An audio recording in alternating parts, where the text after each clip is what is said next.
What's up, everyone? Welcome to Simulation. I'm your host, Allen Saakyan. We are now going to be talking about conscious reality creators. We have the founders of Conscious Reality Creator joining us on the show. We have Elizabeth Jackson. We have Rick Paris. We have Grace Paris. We have Maverick Paris. And we have Andrew Thompson. Hello, everyone. Hello. Thank you for coming on the show. Thank you. Thank you. Yeah. I'm so pumped. I'm so pumped for this. And this is a follow-up from our first episode with Rick. And we actually did a deeper cut with Rick immediately after that episode. It was so good. So you guys can find those links in the bio below. Also, for those that don't know, Conscious Reality Creator is a process to change your paradigm to become self-determined and self-authored.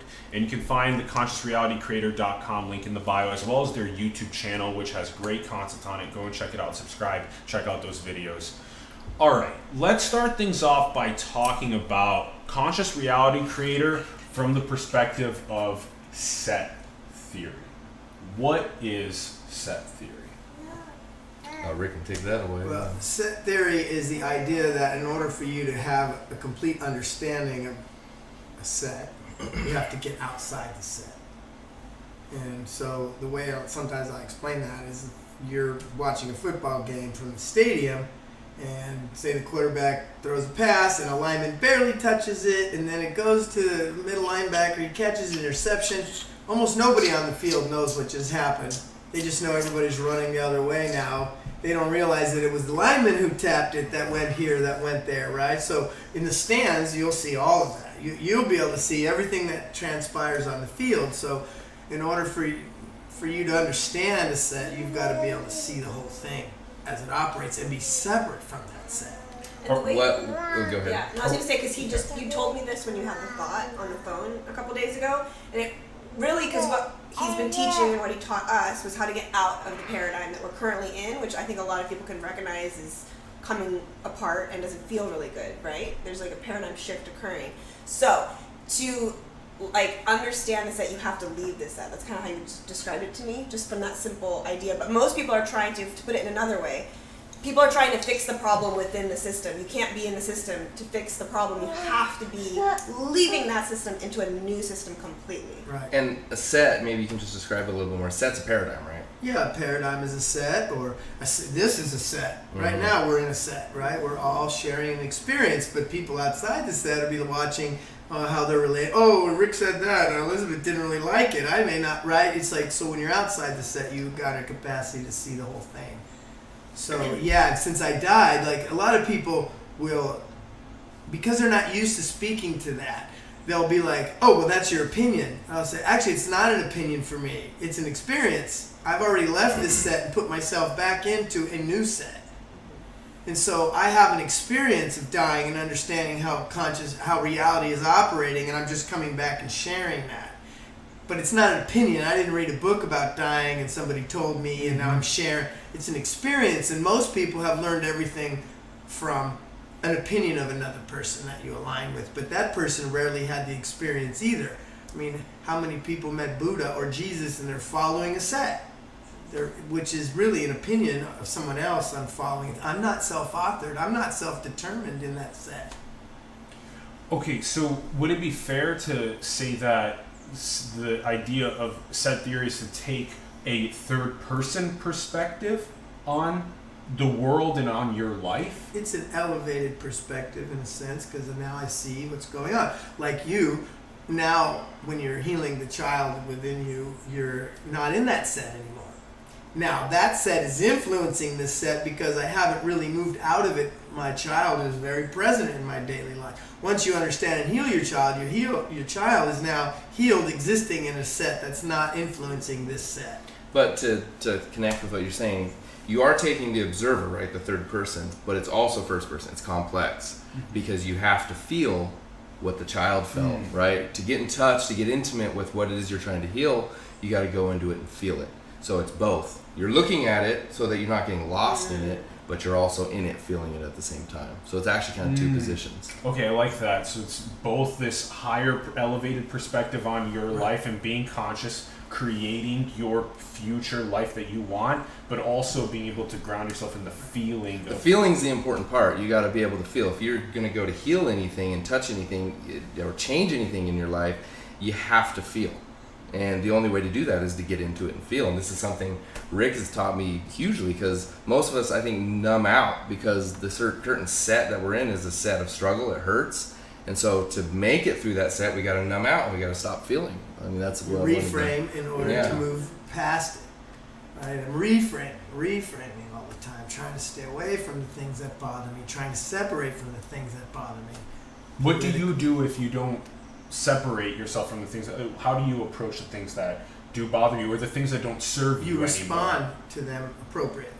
What is responding? Well, you have to give me an example and then I can tell you, right? Because I can't work through nothing. Well, we could use the example that you just walked me through. Go ahead. So, like, I had an ex-roommate that was kind of, like, threatening some law issues or whatever. So let's say if I was in the old set, I would probably just be super pissed off that I had another crazy roommate and, oh my god, why is this happening to me? Because most people go into victim and blame because that's the old paradigm. But he's taught me how to do it from the new paradigm. So his first thing was, what are you feeling? Okay, you're feeling anger. Okay, where's that coming from? You were a martyr, so now you're punishing. So it's like, that's how you break it down. So if you want to describe, that's how he helped me get out of that. Right. Whatever you're feeling, see, reality is the end of the equation. The reality begins inside subjectively and then shows me objectively what it is that I am doing inside. So what happens is when you shift something from the inside, there's going to be a shift on the outside. So you have to respond to that. Like if a situation goes down and makes me angry, that's what most people, that's making me angry. No, you're actually angry and I'm creating a situation in order to feel the things that I haven't been feeling. That's why, like I explained that with road rage. A lot of people are like very calm, rational people, and they get in the car at traffic time and they're screaming at everyone and flipping people off and driving like a maniac because I don't know where else to express my anger but right here in the car, and this is a safe place for me to do it. So everybody's pissing me off in traffic the way they're driving. It's really because you're mad all day, and now I need to get rid of some of this, so my pressure. But you're creating that people are bothering you because you're bothered underneath. When you release that, there's no reason to be mad anymore. So back to your statement though, how do you respond appropriately? It's like that. So then the first step would be responding is figuring out what you're creating, figuring out knowing yourself, you're authoring. Well, I have an example. What you're feeling. You have a goal for your future, and one of the ones you've talked to me about is filling a stadium with a talk, right? Something like that. So Powerful, transformative. Yeah, exactly. If that's your image for the future, that's what you're going for. You've created that in your imagination. What feelings come to you when you create that space? Success, euphoria, abundance, empowerment, maybe a bunch of quality feelings. Transformation of 50,000 people at the same time. So that's your goal. You're now moving towards that goal. On the way to that goal, you run into a situation where someone triggers you and now you have a negative feeling, and it's a feeling of not enough, or I hit a barrier in my success. Maybe it was trying to get subscribers for your channel. You didn't get to the place where you wanted to by the time you wanted to, and you feel limited. As soon as you feel limited, you know that's not the new set. The new set is where I'm headed. The new set is the place that I've created in my imagination, and I know all the feelings that go with that new set. That is your resource. Yeah. So the limited feeling, this is from my past. I'm living in my past right now with this feeling coming up. And as soon as you feel that limitation, it doesn't feel good. It's very easy to recognize now that you're headed towards those quality feelings. Interesting. So in a sense, the set that we're trying to consciously create is this future of whatever we want to unleash our gifts into the world. Whatever you want, yeah. Whatever that want is, and then all of these like feelings of lack or anger or all those other things, to be able to kind of see that as just not serving us, it's serving. It's serving you. But serving us in motivation, in motivating us towards that future that we. No, it's like acting as suffering for us to get. Well, to. If you have a belief that no pain, no gain, everything like business is hard and it takes a couple years to make money, right? That's a set I'm creating. So now you agree with the set and you take 2 or 3 years. See, the same thing, like, if you say, that makes me euphoric thinking about a filled stadium, you still want to know where's the euphoric feeling come. Because it might be the adolescent in me feeling like I'll be totally like good enough when that happens. So I'll be valuable. Yeah, then right, I will feel my value rather than feeling it now. See, so what'll happen is you may not get to that event because it's not coming from the adult you, it's coming from an adolescent, lesser part of you. So you're trying to go after a goal that's not even in your best interest. It's in a lesser part of your best interest. So there's not a lot of energy going to it that's positive. It's really making a compensation for something I didn't get in another time. So we're consciously looking at the set and knowing what is these driving forces of our ancestors, of our childhood, and so we're consciously looking at our timeline and consciously looking at our future, taking this this higher elevated perspective on that. Yeah, but you don't have to look at all that. Meaning, once you've chosen your future, the only the stuff that shows up is going to be between you and your future. You don't have to go back into all the gunk. Only between the present and the future. Yeah, if I'm going for the vision, I'm going to hit resistances on the way. Those are the pieces I need to get there. And it's not there to like teach you a lesson. It's like if you decide to go for more, which most people are, unless you're really stuck, which people are, which is why they keep hitting the same wall. Once you decide, like us, that we're going forward, we know anything we hit, it's not there to teach us how we're teachers. It's literally just to show you this is in the way of over there. This stuff. It's not here to punish you. And so it's like when I have all my issues popping up with people, I call Rick first and it's like, what is this? Because I know this is the obstacle that's here in front of my future me. I'm trying to go to future me, and this is just showing me, oh yeah, I still got some like resonance going on with past that's family not in trauma. alignment with that. And my higher self is showing me like this is it right now. This is the one blockage. So once I clear that, I might not have resistance for a while. It's whenever the resistance comes, it's I know I'm still living out a past problem. I mean, I'm it's a belief from your past. So like most of us have a belief that, for instance, you're at the dinner table and your parents, you wanted to get up and not finish your meal, and they said, oh, you're not going to be able to have dessert unless you finish what you eat. So it was either finish what you eat or I'll punish you. If you do what I say, you'll get the reward. You only get recess after you do. Exactly. So right there you have a belief set that I have to, if I do something wrong, I have to go through punishment in order to get back to my pleasure, back to what's good, right? So a lot of us have that set in our lives, and so as we're going for what we want, that can show up. You punish yourself because you no longer have a parent over you as you're grown up. Now you're the one punishing yourself, and you start just creating. You create hardships in your life to punish you, and then if you fail, you may punish yourself. Oh fuck, I'm a fucking idiot. That's all just going right back to that old thing, and because you're going through a set, it's like I gotta punish myself so that I can get back to feeling good. But in order to get there, I gotta go through this pain. And so once you recognize those things, it's easy, and Rick teaches it. It's a process. You just go in and you can just remove those beliefs.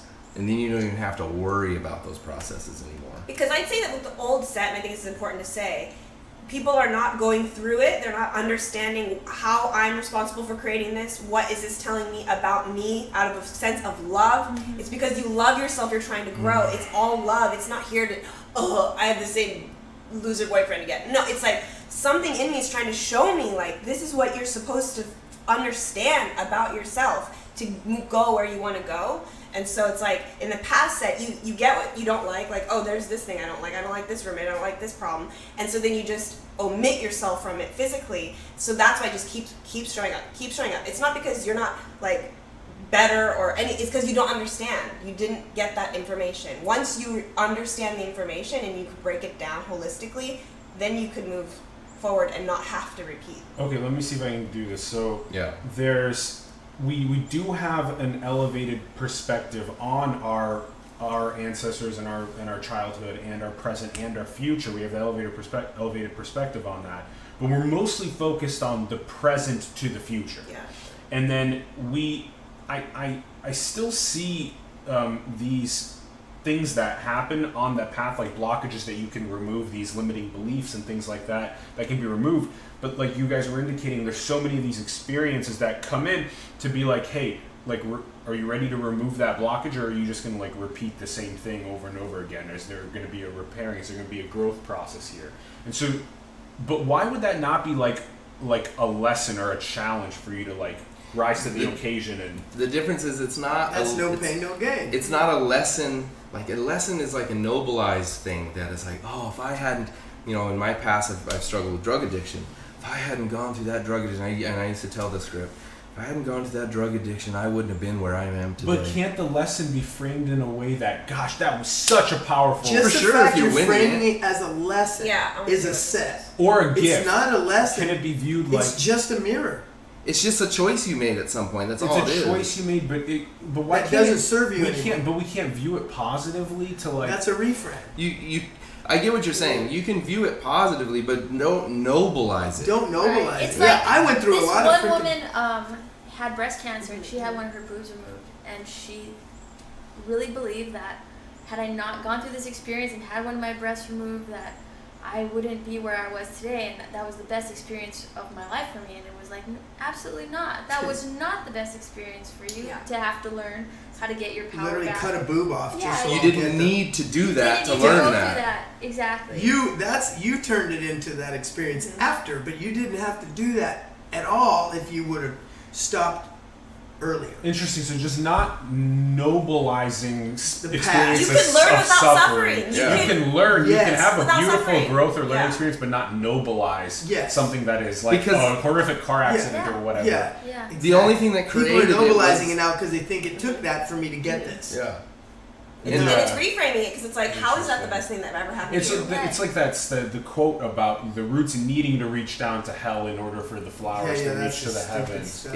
It's only a belief that was set. So this woman who had this had her breast removed, she had some sort of belief that she has to struggle to get where she Most of wants or us do. something We're like in a that, Christian right? paradigm, which Yeah. is like, I'm going to get crucified on a cross and bleed out for days. You know what I mean? Like, think about it. To Like, get what I want. that, and Yeah. we're thinking that's noble. It's like to Every sacrifice story in the yourself like Bible that. is that. Yeah, it's Even the terrible. story you just gave about how you gotta finish what's left on your plate Yeah. before having dessert. Yeah. That's like such a Oh, classic God. story. Such a of- great lesson the parents taught us, right? Yeah, It's right? like and they're just doing that because somebody else did it to them and somebody, but then nobody know why am I doing that? Yeah. Why do I need to finish everything on my plate before I move on? Why do I need to do my homework before I get to go outside? Why are we setting up a set like that? It is a paradigm of suffering. The future creates the present. And so if you don't know that, the only resource you have is the past, and you keep living the past. And the important thing to note on that with the nobilization is an emotional thing. And so you give it now significance. And if you're giving more significance to your past than you're giving emotional significance to where you're headed, guess what? Your results are going to be from your past. Interesting. So then there's another major aspect to this, which is the nobilization of these past experiences kind of keep us in this like adoration of those past Yes. experiences Yes. rather than always linking up with the present to the future and linking up to the future that I'm creating and Right. seeing how that Imagining. manifests in the present. If you watch like some of his videos, there's like a couple of ours that I've seen, and it just always hits my heart so much because I studied with him and he became my family. Like, this is so amazing, you know. But one of the things you say in all the videos is, I want you to learn through joy, not Yeah. suffering. Yeah. Like, you have to take that for more than just a statement. It's true. Like, most people learn through suffering. That's what brought me to them. I was in the worst year of depression for over a year, and I was also tempted to be like, well, I'm so glad it happened because it brought me to you. Of course, I'm glad it happened because it did bring me to them. But he's always pointing out, but that's the way you chose it from that set. Yeah. You don't ever have to have your next growth spurt by being in a hole for a year. Like, that's terrible. I want to grow now through joy and happiness. Ease, elegance. How would that look like? How would a child like Maverick, how would Maverick be able to grow through joy and not like an experience of suffering? Right now, he's unconsciously taking all this conversation. He's learning this. Like I said, my parents were throwing shit and screaming and choking each other and hitting each other, and he's never even seen that kind of experience before he learns language, before verbally, you know. He's listening to all these things. He may not be able to piece it together, but he's getting the resonance, he's getting the vibration of people that are living a different experience. I know this kid's going to be a different kind of human being, not doing anything else than making sure that he's unconditionally loved. So the fact that you are at peace, you are unconditionally loving him as a family, and then out of you're choice. not throwing things around and that kind of stuff. okay, so you're moving like this over. You're moving this Overton window more towards progress, towards enlightenment, or ethical and moral righteousness, that type of stuff. So that way we don't have to relive the same sufferings of our past. So then the paradigm seems as though it's shifting, like almost. Then is it completely away from this need to nobilize suffering, and rather in a way to nobilize joy? Like what is that future? Preference. Yeah. That I want to create. What Liz just said. Preference. Right. So let's Preferences. stay on that. Preference. Okay. Here, I'll just say. Okay. Happiness is a fulfillment of your needs. I have a roof, I have water, I have food, I have friends, I belong to them. That creates happiness. It also creates an addictive pattern. Because now if I don't have those things, I'm not happy. So to grow through joy, I have to figure out what my preferences are. And since that changes moment to moment, day to day, you're not living in the past when you choose a preference. Because when you fulfill a preference, you're enjoying your experience now. I'm having it exactly the way I want it, and it excites me, and it's fun, and I'm enjoying it. And when you're enjoying something, it's obvious when you're like, oh, I'm so into this. Oh, my God, it's awesome. And so you're fulfilling a preference. Now you're into growth. You're in growth mode. I'm enjoying my experience. I'm living fully in the moment, at peace. Simultaneously, joy and peace. You want that Joy to be, and peace. and so you must be choosing preferences. So you have to be conscious. You cannot just get into an addictive pattern of what makes me happy. Now I'm in a pattern that has to be in real time, according to who I am in real time. Because moment to moment, your preferences change. So you have to be conscious of what you're doing. And we're constantly adjusting and tuning our preferences based on the future we want to create. Right. And that's why when you go for the future, we talk about you let go of that form. Yeah. So your goal may be this stadium, but that's just to generate the function. So what does that mean? What is this? So You're as you're for going, a feeling. yeah, as you're going for the goal of your future, you're staying with the quality feelings you got once you went into imagination and decided, oh God, I imagine all these people in the stadium, and we're all around, everybody's so joyful, and you start getting all these great feelings. Now that I'm going for it, I keep going off those feelings, right? As soon as something else negative comes up, then I know obviously I can go clear that from the past. I clear it, and now I get back on track. But you're not hanging on to the form of it, meaning on your path there, your goal could shift. It could turn into something else, right? Okay, so you have as a very long as the flexible, feeling is leading you there. flexible path. Because it's preferences. It's preferences along the way, but so then what is that future that we envision? That's the what is that? I have a That's good the example of Is that the this. function, or I have a is great that example what is of that? this. The future you're The creating emotions under what I'm imagining is the function. is the function. Okay, so Like I'm going to feel euphoric. Okay, so the right? function is this future that I want to. Yes, the function's a future that we want to create, and then the form is the process to get. No. to the What, so The future is the form. the form I'll just is the explain future, what happened to me. and the function is how you. Yeah. Okay, go We ahead. get together like once a month, and so when we first started, the first month, it was like, let's pick a dream. And so I'm like, well, I don't know, I feel so good right now. What should I dream of? A boyfriend, I guess, because that just seems like my default. So I decided function, boyfriend. You know, like boyfriend is Love. the form. Or whatever, love. Partnership, sure. love, yeah. So then I was like, okay, imagining love and my future with a partner. And then within days, I'd say all of a sudden that became like so not even my issue Well, whatsoever. you got asked out, you went out. Well, that was all happening, yeah. But all of a sudden, it like Oh, so you already created. sure. it. But what it Yeah. flipped to is now all of a sudden I am like totally after like money and independence and freedom through like business and all this kind of stuff. Yeah. So that was the function. The form was like boyfriend or lover partner, but I didn't stay attached to that because I kept following the function, and then I realized that must have been linked because really it was empowerment that I was going after. She was thinking that having a boyfriend was going to enable her to have a better life, to have a more secure life, all these things that getting the right man does for you. But if I was attached to the form, I'd probably be like, what am I single? But instead, I'm like, what boyfriend? I have the function now because the function was power and love for myself. And of course, like, And I do want the intimacy she's form. getting in So, And, yeah. and the Different whole group form. of us, Yeah. And that's another thing I realized. What I really wanted was intimacy, maybe not a partner. And like, they've become my family, so I have that. Yeah. Okay, so we have a form that is this future that Right. that is our gift that we want to bring to the world, and then the function we stay very flexible to the way that we're going to get that the reality is going to get created to get to the Because it's a form. dream, it exists on the edge of your personal boundaries, right? Because let's say I have a dream to this 50,000 thing. I want 50,000 people in a stadium filled up. That's my dream. That's this. Well, you're not really imagining millions. You're imagining 50,000 because I really can't comprehend millions. But when I get 50,000, I may very well be able to comprehend millions, right? So that's the edge of your dream. So if I go after that, I'm going to be confronted with everything that blocks me on my way of having this thing because I'm already pushing the boundary of what I see as possible. So if you pick something that's a dream, you're going to hit your limitations immediately because you're knocking on the very essence of my boundary.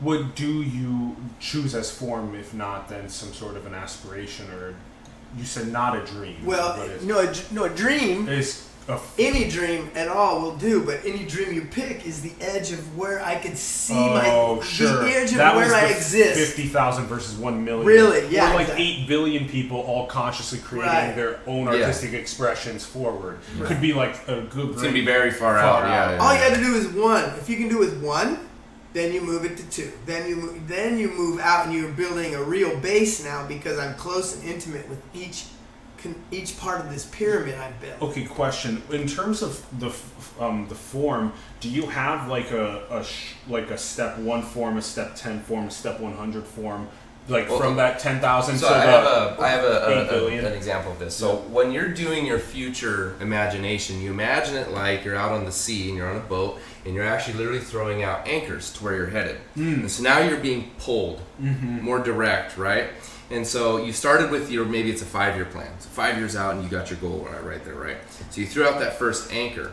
Now you're like pulling yourself towards it emotionally, right? You're following the emotion. It's taking you there. It's like a magnet. Yes. But now you go maybe 4 years, and now you go backtrack from where you started and start throwing out more anchors, and more anchors, and more anchors. What you're doing is you're creating now so much more significance in your future. The pathway to get there is going to be so much easier. Whereas if you're trying to propel yourself through the water and a storm comes or something shows up that's in your way, it's easier to lose track. But you got these anchors now that you're just pulling on. Anything shows up, it's so much easier to just stay right on track with it. Can you explain anchor though? Because It sounds more like a harpoon.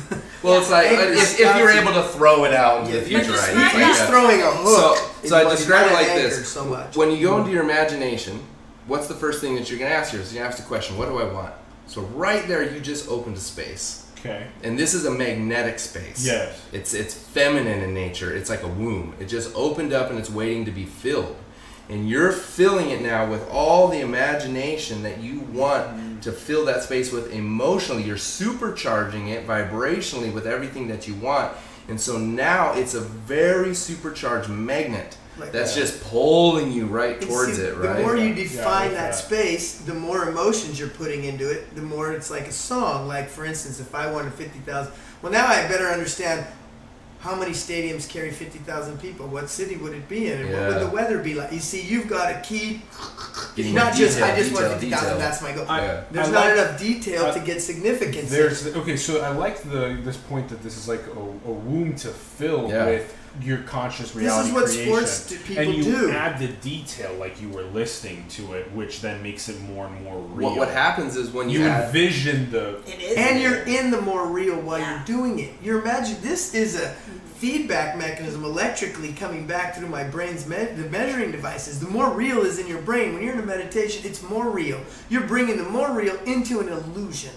When you're meditating and imagining, and like if you like brownies and you close your eye, you salivate because your body doesn't know that's not coming, right? So that's what you're doing. You're getting yourself to get involved. You see, that's people now are like, how do I get there? What are the steps? You don't need to worry about the steps. The desire for it is going to tell you, who do I need to be to become that? Now, it's going to tell you what needs to happen. Unless you don't go after it. It's a fantasy now. If I'm not taking action, it's a fantasy. So there's actually also, I want to also mention, like on a science level, we've now been doing maps of neural activity while people do things like just imagine themselves shooting the basketball, and it's the same as when they're actually going and shooting the basketball. It's actually even better, because what you map down is the feeling. and then the body movements go from the feeling. You just get up there and throw the thing. You don't have to imagine. The subconscious already saw you do it, knows what you're doing. Just throw the ball. You're actually just bringing that illusion into the real. There's nothing to do. I've already imagined it. And I believed in myself, and I trust myself, and I trust the way that I do it, just throw the ball.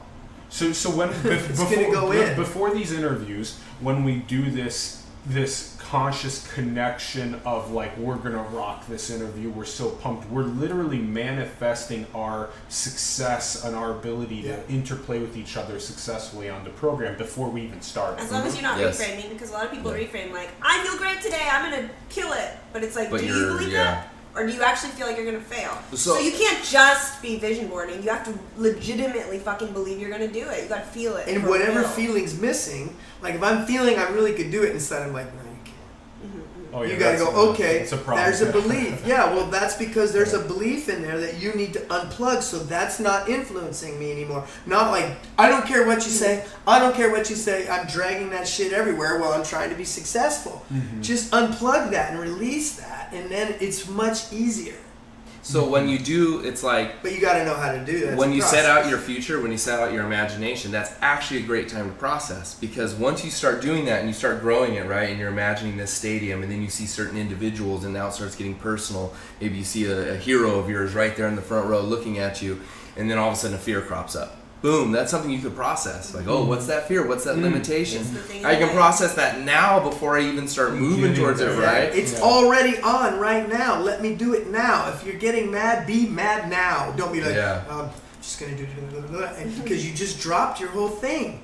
You didn't even go through the thing that came up that's limiting me on my path. I'll just stop and think about this later and go home and figure out what I did. No. You just stay right now and you deal. I'm freaking pissed. I don't have to beat anybody up with my anger, but I'm angry about what's going on right now, and I need to express that so it's not being stuffed back into my unconscious and polluting what I'm trying to do from here. Because you'll be running off of that function. We just had, Liz and I were on a shoot. It was stressful. We were both kind of frustrated, but I was starting to lose it, right? Because I had anger. And I was losing my sturdiness on where I was. And Elizabeth recognized it. She pulled me outside, let's take a break. And she had me express my feelings, right? So I told her I'm feeling angry, I'm feeling upset right now, and I just this is all too much.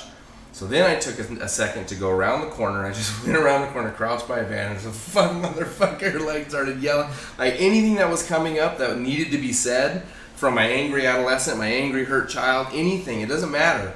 Meaning I'm not going to judge myself what I say. Fuck that motherfucker piece, you know what I mean? Like, let it out. Yeah. And so I sat there and I just vented it, got it out. And as soon as it was out, then I was cool and I was clear and I was able to now get right back on track. Like, okay, now I know the feelings that I'm moving back. You also toward. took your authority back. Yes, because how you got there was you gave your authority. Exactly. And that's the one thing that is also taught a lot here. Like, you're in charge of your life, and how many people as an adult aren't? They might say, like, I'm in charge, but are you in charge? Like, daddy says this, the boss says that, the religion says that. A lot of people are not actually in charge of their life, and so you have to become. They're in charge of my baggage. Right. I'm in charge of all my baggage, but I'm not in charge of all of it. You are.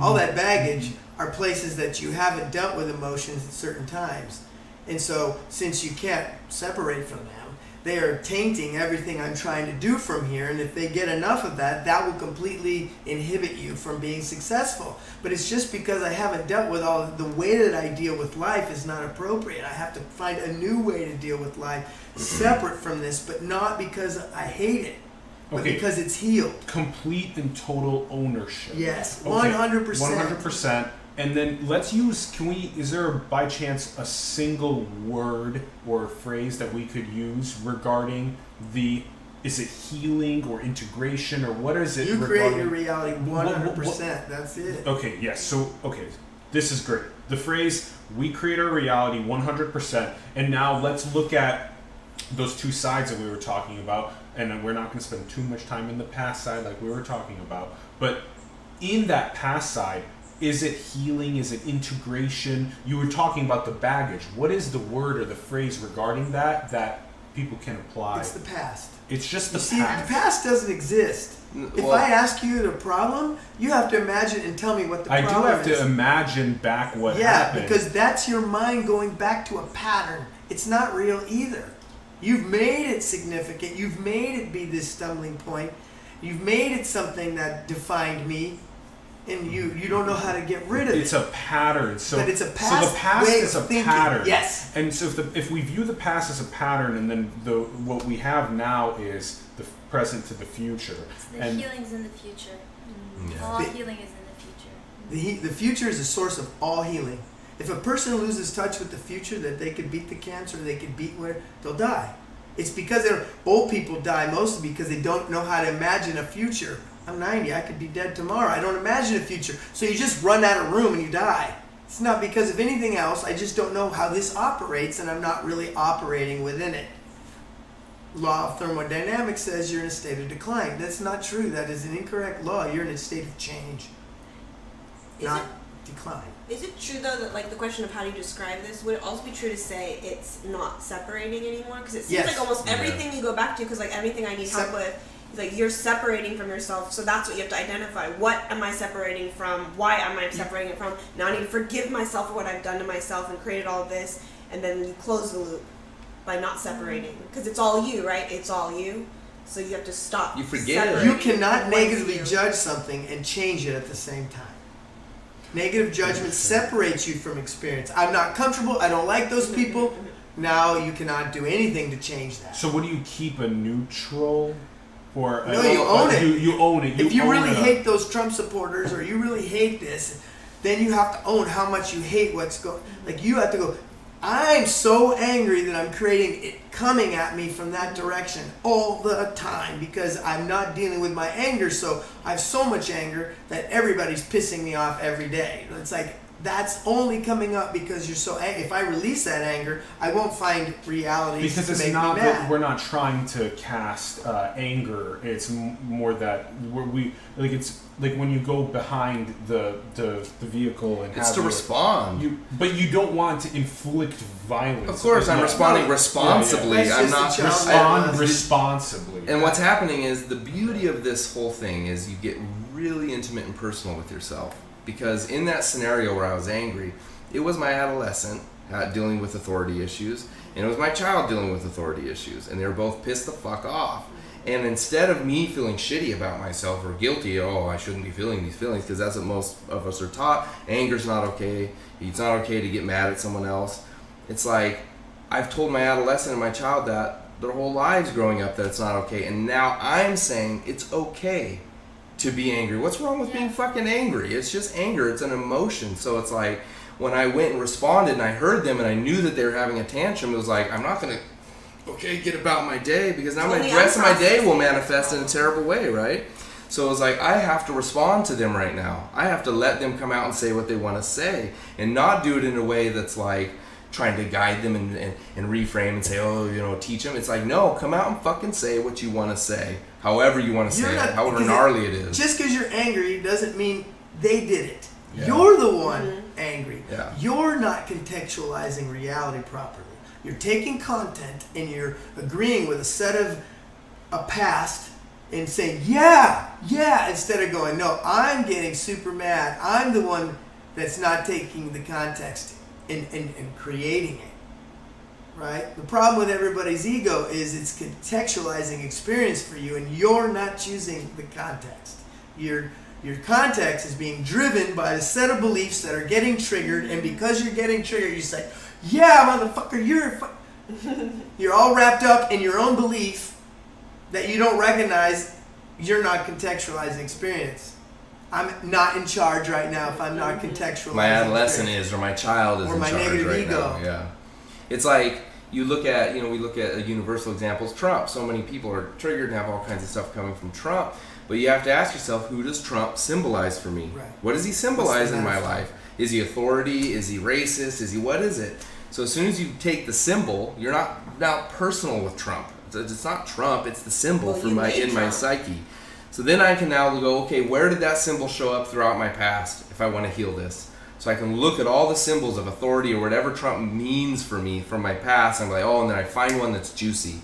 And then at that point, that's where you go connect to that memory with your child. And this is where it gets really intimate and important, because You're coming in now with just love. You're setting your space to be like, I'm going to come love this. I'm not going to separate from this. This was a painful experience. Maybe it was a father who abused me, whatever it might be. I will not separate. So I can get rid of it. You separated from it originally to survive.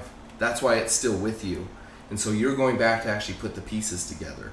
And that's the beautiful part. That's where this art form, because it is an art form, becomes absolutely beautiful. Because when you go back and you bring these pieces together and you feel it authentically, and you healed and forgave, and now it's clear, you feel unbelievable. You just now step into a whole new reality. And literally what happens is you start seeing miracles from this reality. Once you've cleared that, all of a sudden something's going to come back to you that's like, holy shit, I didn't even expect that. Elizabeth forgave her dad, and then her dad came and asked her for forgiveness. Like 2 hours later. Yeah, I forgave my mom the very next day. She came and spoke to me about the very thing that I went back and went and cleared and clean. And she just came to me with it. See, and that's why it's an art form, because once you understand that reality is an expression of my beliefs, nothing more.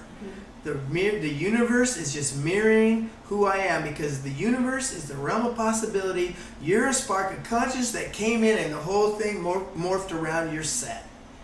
And as soon as I change my set, it just changes. You don't have to control. You don't have to dominate anybody anymore.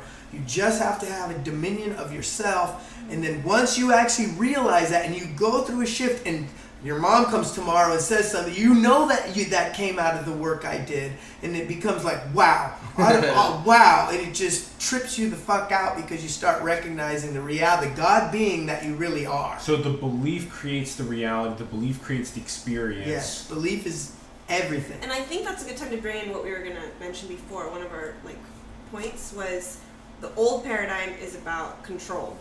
And so that's what they're describing. Domination. What does control look like? It's like, I hate Trump, I hate what he's doing because it's wrong and I'm Get him righteous impeached. because I know for Impeach him. sure he's Yeah. bad, and so I'm right, you're wrong, and I'm going to fix your thinking and you all need to leave this country. That's control. When you're not realizing how you control is by creating. So forget control, you will change the president when you fix why you're Yes. making him in the first place. So you do not control the form.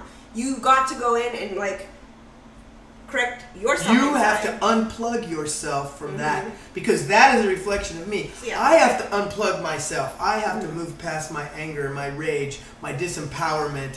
Whatever he labeled, whatever you could say is what it is what I have to change in me. And then he will change. See, well, and I'll describe it like this. I use this example. So if you were to stand in front of a mirror and put a mirror right behind you, you see that infinity illusion, right, where you see yourself go for infinity. So the person that you're at right now has a certain set of beliefs. Now imagine you can move down the line to a person who has, let's say it's a belief that you're struggling with right now is a limitation on money. So it's like money doesn't come to me easily, or I have to work really hard for money. But imagine you're able to shift down the line of all these yous in the mirror, to a different version of yourself that believes money comes to me easily. What would his life look like? Mm-hmm. You get what I'm saying? It would be a completely different universe. So as soon as you shift your belief, that's what happens. Mm-hmm. You just shift move down the to line, another point on your own, and it's a spectrum. whole new universe. It's not the same universe that you were just in, and it happens instantly. So the key is to shift our beliefs towards the form. To function. Towards the You function need you to want. contextualize and not worry about the content. The content is just the way my filtering system is going. But the way I feel inside has nothing to do with this. I can't let reality invalidate me or validate me, really. It's an illusion. It's a mirror of me. Why? How is a mirror going to validate so stay me? sovereign in your beliefs. Yes. Because this is Beautiful. more back to Perfect. the old paradigm, because that was in the notes. Cause and effect versus resonance causation. Cause and effect, what people are living in is, I'm mad because you pissed me off. I'm mad because you're a shitty president. I'm mad because I have a you're right to shit if on you you. weren't doing that, I wouldn't be mad. So we're not in our own authority. We're not responsible for ourselves. We're not creating from a beautiful place. And so if you could shift to the new paradigm and not being cause and effect, well, if you stop doing that, then I'd stop feeling this way. If you would just leave, then I'd be better. No, it's like, It's so crazy. I created that. How did I create that? Let me figure out how I created that. And then if I Unplug figure it and out watch it fade. I can create Yeah. something new. So that's the difference between cause and effect versus resonance causation. And it's crazy because as we've all done this, we've all shifted people in our lives. Because that's the crazy part is once you've shifted down the line to this new person, to this new belief set, the people in your lives aren't the same either. It's a whole new universe. universe. So Yeah. if you're in a relationship that's a struggle, and you get down to the bottom of why you have created a belief that this is a struggle, right? Whatever it is you believe about this person, and then you shift that belief, the person will either leave your reality or they'll change. They'll be a different person, Yeah. and you'll be blown out on You how different can't they be are. a human homeopathic to make the world a better place when you're judging everybody who you think is not doing it the way you think it should be. Uh-huh. You're separating from the experience. That I have to own the parts of myself that have taken this long to understand what I've been doing. Like, it's got to be a moment of forgiveness that alters this. It's got to be a release of a way that I'm being. The adolescent inside wants to argue and fight. That's why it is just dogma and no dialogue. Mm-hmm. Yeah. It's adolescent behavior. Interesting. So we have rampant dogma and not so much dialogue because it's like adolescent. One opinion behavior. against nobody's got the experience. It's an opinion against an opinion against an opinion. So versus the 8 billion people having their own beliefs that we haven't even sovereignly decided that we're all in complete conscious creation with our beliefs creating our experiences. So because that isn't there, that's part of maybe what you could call like a spiritual fragmentation of sorts. People don't know who they are, and they don't know how They powerful they are. identify with their past. That's the way you were programmed. That's not who you are. Most of the time, that program has nothing to do with who you are, and that's why you're so unhappy. I have to write my own program somewhere.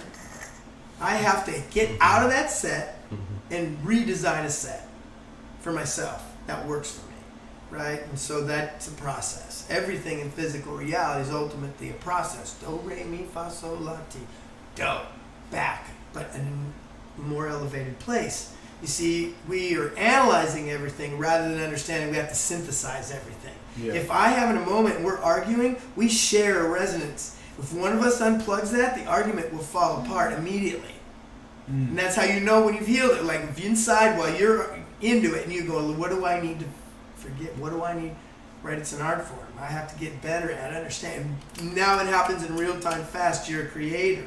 You're like, oh, wow, I'm pissed because somebody's pissed in front of me and I'm getting triggered, so there's some anger to deal. Let me be open and listen to what are the hints and clues of what's pissing me off inside. What can I align with? The fact is, like, yeah, they're judging me or they're looking at me as a lesser person. And you see, you've got to take that apart and unplug that. And if you unplug, if you're good at it, which you can get good at it, you'll see the argument fall apart. You don't have to tell them anything. You just unplug yourself. And it's like in resonance causation, you're operating by the law of resonance. And the law of resonance states when you get two vibrations, there's only three things that happen to those. They either, one will come down, one will go up, or they'll harmonize somewhere in the middle. These are unconscious vibrations. Now, if I'm conscious and I know mine is coming from love and I know what I'm doing, these will come up to you for sure. They cannot not. Like if you get in an argument and you start saying shitty things, they say, and it just escalates and it's going all over. You don't know why. It's because you're meeting them, they're meeting you, and you're not recognizing that. Oh, I'm escalating. I'm not really unplugging. So funny. So true. There's this thing where we say hold the line. Yeah, You gotta yeah. hold your values. You To have be a hold- homeopathic, you have to be the healer. You have to hold a different thing, and it can't be out of a judgment. Okay, so we anchor love, and then that's the resonance that we hold, and then we In a don't, big picture sense, yes. and then we don't cast judgment onto 8 billion other people. Yeah. Why? They're just because they're just my adolescent and child. They're all aspects of Yeah. you. 8 billion versions of something inside of you because they don't exist when you leave experience. And would you say that this is is this forgiving? Yeah, well, when you're going back and you're forgiving your adolescent, your child, and all you've repassed, all of that starts to unbind emotionally. So now that agreed that's with not those there, people who are limiting you. You're the one that agreed with those limitations placed on you. You have to disagree with them in a positive way now. You were programmed, and you might hate it, and you might not like it, and you feel limited, and you feel crappy. But if you don't understand how to reprogram that, to take that out and upgrade myself in a sense, and do it honestly, you can't reframe and separate. Well, I'm just going to move on. I'm going to let that go. No, you won't. You're Because most just people do hiding that. from it now. When you let it go, you let it go, you know what you do, and reality has communicated to me that I let it go. If reality doesn't communicate that back, you got more to do because it's an illusion. It's a reflection of you. You need to use the reality appropriately. As a God being, it's an illusion. I'm here to create. I'm here to create the more real and bring it into this experience. Not try to get the experience to change for me. Okay. Rather than trying to get the experience to change for you, it's about you consciously creating. And let it be the mirror to let me know when I've changed is when it falls apart. And the proof is in the pudding.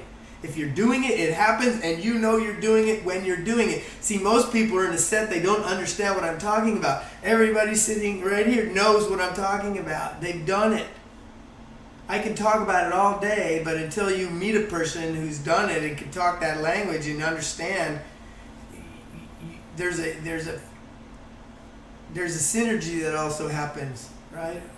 This is a greater than me being alone on camera with you. This is a greater vibration. Yeah. It's more deep, it's wider, it's more profound in a sense, because now there's 4 people sitting here that understand how to create reality consciously.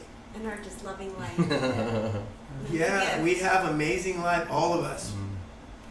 I mean, it's super fun for me to watch. That's the cool part. Like I was saying, it's art. It's cool. I've always wanted to go for art my whole life. But this is like the purest form of art because you touch into so much love. Like I was saying, when you're talking about judgment, when you see the rest of all the the world doing crazy shit, you've gone back and you've connected to the child and the adolescent inside of you, and you've loved them, and you've gained greater unconditional love for yourself. So how is someone even going to come into my reality and really actually piss me off? You get what I'm saying? Like, piss me off to the point where I'm like, fuck you, like it doesn't happen the same because now I have so much more love for myself. That's really what it's like. You've gotten in touch with yourself, pieces of you that you left a long time ago. And so now that you've connected in that way, your whole world becomes more intimate. So now you see just adolescents and children around in the world, and you're just like, fuck, I feel for you. I have empathy. I have so much more empathy now because I know you. I know myself.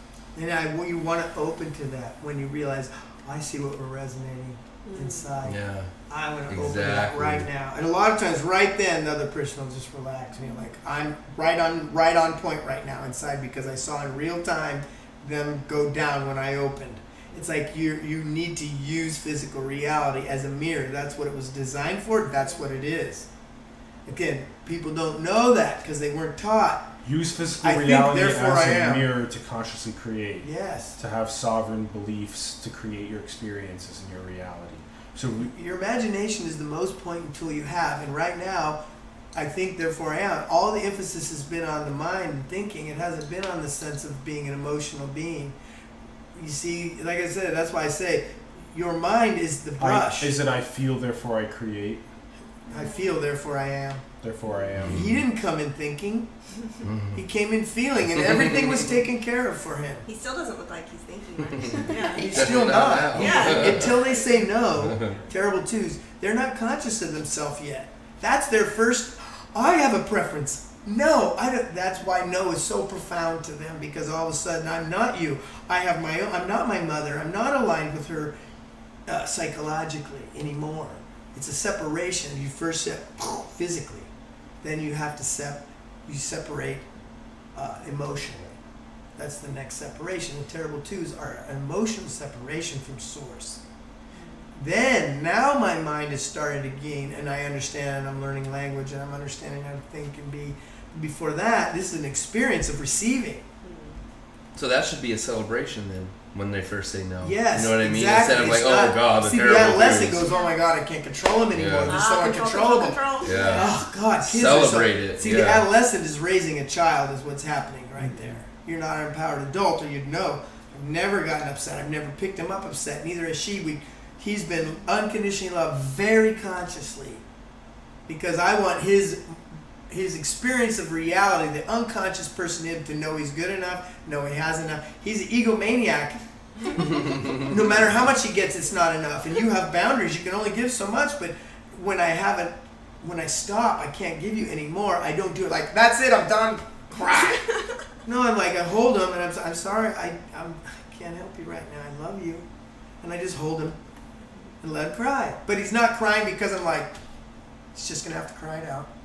You know, got to be tough on him. Kids need to be tough. If you don't toughen them up, they don't learn now. Earlier the better. Yeah, program early and they come out even more difficult, more hard for them to find themselves later. More control. Because all they're picking up is I have to control myself. They can't think it through. All they know is I have to control myself. I must control myself. And then they're mad. You have a kid that's blowing up all the time. He blows up. Everybody does because they're egomaniacs. The child's ego is in, am I getting enough? No. I just had everything fulfilled for me without question, without thought, without anything. Now I come into a new space and it's not working. It's a paradigm shift to come out of your mother. Now I'm trying to figure out what's going on, but I'm still in a 100% state of receiving when I enter this. I have to lose that state of receiving in order to consciously reinstill that in myself later in life.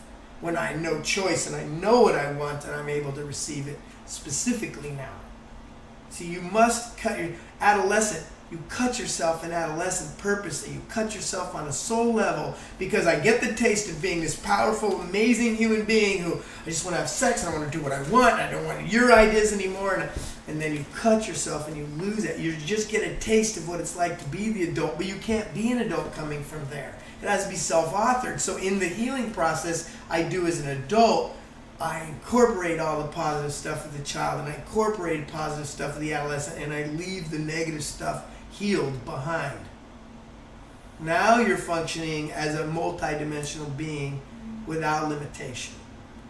Because you know if I hit a wall tomorrow, I know how to take that out of. It's just the steps to getting to where you want are the qualities of being there. And the qualities of being there tell me the steps I need to get there. And it's not about perfection. Yeah. There's That's a no big perfect. one right there. That's a big one. You don't all of a sudden, This I'm is- like, I'm enlightened, I have no more anger. What the fuck? No. People are very angry. I'm angry all the time. But it's like, you have to understand, you're not perfect. You're not going to do anything perfectly. And It's enlightenment not isn't being perfectly mellow Yeah. and not getting mad. Yeah. That's the adolescent version of what enlightenment would. If I was really happy, I'd be like stress-free and not mad and not all these things. So the adolescent sees enlightenment as this calm, cool, collected person Boring. who has it all. Yeah, Johnny One Note. What the fuck? I just have one note. And this is it. Uh-oh, I'm a Johnny too. I look like you like this when I listen to you. Oh, sending you love. That's not enlightenment. Enlightenment is like full on, baby. I'm full on everywhere I go all the time. It's true. Because that's what is enabling me to create so powerfully. I need all 56 crayons, not go through them and just take the ones out you don't like and throw them away. Yeah.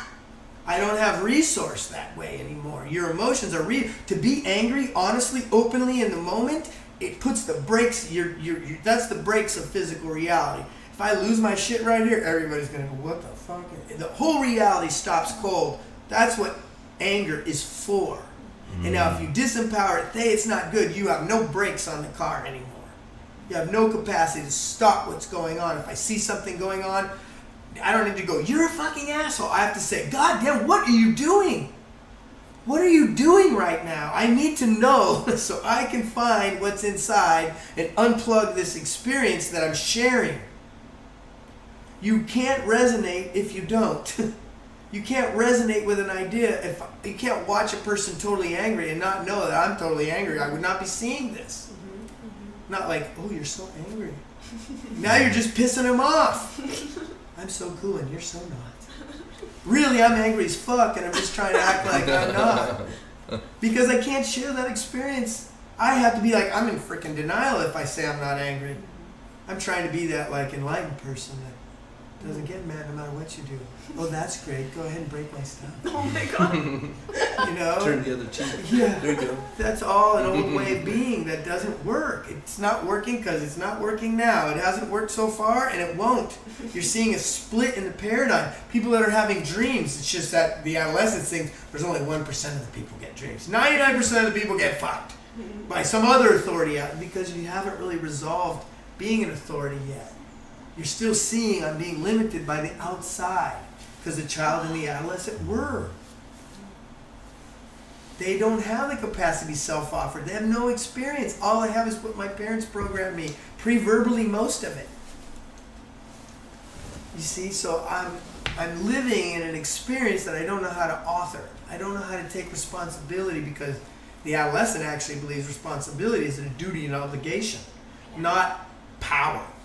And a enlightened person is like, I'll take that, let me take that, let me fix this. I see you're really angry, and I want to understand more about my own anger, because I'm not seeing it. Like the dialogue, that's where the dialogue comes from, is understanding you're not alone right now. I wouldn't be seeing this if I didn't have it in me. I'd be seeing somebody else without it. Take responsibility because it gives us power. Yes. Oh, yeah. Power and responsibility directly 100% equally correlate. If I don't have the ability to respond, I have no power. Right? America, the reason America is so powerful, because we're in a paradox. Powerful to do what the fuck I want in the world, but I also have to create security, safety and security for myself and others. How do I navigate that? That's where your vibration lands, in between the paradox of creating safety. Because I also have to do it free. I can't control you and tell you can't do that anymore, because you're taking advantage of the planet and everything around. It's like, that's just old way of being, of dominating the universe, instead of like having what I like to call win-win-wins. I have a win, you have a win, and everything in this environment must have a win to be the right complex decision. And it takes patience and dialogue to come up with a win-win-win. Most people, one win's good enough if it's me. There's got to be a loser. That's the way it goes. We both need to win. And that's why in relationships it's not 50-50. It's 100-100. It's not like, oh, I'm trying to do it, but they're not really growing. I'm outgrowing my partner because they won't. No, that's not what it is. It's like you need to respond 100% to them. You are not here to be loved or understood. You're here to opportunity to love and understand someone, that they become their best self. Right in front of me, because of the love I have. And when you do that, you're going to want to do it with another person, and another person, and another person. And it's not even just people, because the way it is you have two positions, right? So it could be you and money. But what's the bridge between you and money is the relationship. That's third position. Right. And that's a bridge, and you decide, what do I bring? If you're only coming 50 because you're waiting for the other person to come other way 50, right? What are you going to get? You're not going to get the results you want. You have to be the one willing to go 100. And you stop That's the space you're creating. setting. You see, control, what people don't understand, the minute I have for control, like I'm putting 50%, where's your 50%? I'm not loving, I'm not coming up with a creative solution to move past this, and I'm not free. Now I'm totally, Trump is controlling all these people who are mad at him. No matter how mad you are, he's controlling the fuck out of you, because everything he does is pissing you off and making you scream and freak out and go picket and go tell all your friends, like, let's get him in peace. You're so caught up in that you don't even see the forest through the trees. Yeah. You just don't recognize I have a very poor relationship with authority. Trump doesn't bother me in the least. I didn't vote for him either. But I know he's the icon for how we're doing as a whole. He represents the icon on this computer screen. Here's what it looks like when we punch authority figure right now. We're railing against, say, baby boomers and their attitude. Because people aren't recognizing the power of the baby boomer, and they just don't like any of it, because the millennials were a generation that could not supersede those guys. They were so hardcore, they went the other way. I'm not doing anything. So that's why the millennials were so on board with Bernie. Yeah. Right? They're mad. Just went the opposite They're mad, direction, and they want the power. Like, let's just take it away from them. Let's just force them to. It won't work. It won't work, because that's not how you do it. You need to let go of a generation's negative stuff and take what was awesome about them and implement it in to be more complex with the new gen. Not a separation from, but an understanding. We're at a higher level. Do, re, mi, fa, sol, la, ti, do. We're another level. You must synthesize what was, release what wasn't. The baby boomers has amazing qualities that you'd want to have, but it needs to be uplifted, not just a win anymore. It has to be a win-win-win. And you just take that will that they had, take that full-on balls to the walls, just go after what you want, but be coming from the right place now. And so if you separate from all that and judge all that and try to make it even, we're going to make it even. It's not going to work. The relationship, the universe is not, it's not really in a 50-50 black and white harmony. In order for it to create more for itself, it has to be out of balance. It has to be out of balance to keep continuously creating. Human beings are the only thing out of harmony because you have the capacity to direct the harmony, to direct where it goes. And that's the power of being a God being. We need to nurture nature. You don't have to, like, if you just fill in the blanks, nature will help you. Many of the ancient great minds would just copy nature. Find out what nature's doing, understand, and then follow that road because it's the most elegant way to do it. If we were really like trying to elevate the planet, we would take care of your fucking backyard. If you don't have you have a balcony, make that balcony beautiful. Show your love for the environment. Put something, even if I'm only putting this much oxygen and this much beauty, do it. Quit telling everybody else they need to wake up and do it. Just do it and feel good with your relationship with nature. Feel good with the relationships that I'm developing around me. Feel good that my yard is the best looking one on the block because I love my neighborhood. And somebody else will get inspired and probably fix up their yard. And you can go, I see you're trying to help your yard. Let me help you, dude. I'm really good at this. Like, that's all it takes to be empowered in my own set of values. If I value that, then I must go after my value. I will feel wonderful on my way to change. It's a different paradigm operating here. How do we create win-win-wins? You have to sit there and dialogue. It can't be a dogma. You've got to say, like, why do you want Trump out? Because what? Right? Now I have to understand, because I don't like he's crass. Well, I see plenty of people fighting and arguing are plenty crass in their pursuit of arguing the pros and cons of the government, right? They're being arrogant. They're not listening. They're not. I mean, I have people all the time. You know, I don't get on Facebook very much anymore, but a lot of time I do just because I want to get into it a little bit and see. I want to push on the reality. You know, like I posted on a woman's thing purposely the other day, and I knew the whole thread was going to blow up. And it was like she did this long thing, shame dumping on a guy who gave her a massage. And he ended up having sex with her. And she felt like, oh, I can't believe he would do that. And I'm like, all I said was like, didn't you allow it? Why are you posting and trying to shame him and posting your dialogue and saying he cut you off? Yeah. This is your problem. He doesn't want to talk to you, so what? You can't heal that because in case I have to be, he's got to release me. They said, you're not understanding. And everybody was just firing on me. Bam. You're so insensitive. You're just a baby boomer that you're the typical man we're trying to change. And I said, good luck with that. I was born in 1963. I'm a baby boomer, but I'm right on the cusp. I understand what's happening, and I also understand what I'm not letting go of. The willfulness, I want to be a man in a man's world. And that doesn't mean that women aren't included. You understand? You say that and everybody gets triggered. In a man's world, I know what that means. No, you don't. You know what your beliefs are around what that means, and you're experiencing them, but you don't know what I mean by it. You're not even taking the time to find out. Like my surf shop, and I opened with Surf Like a Girl.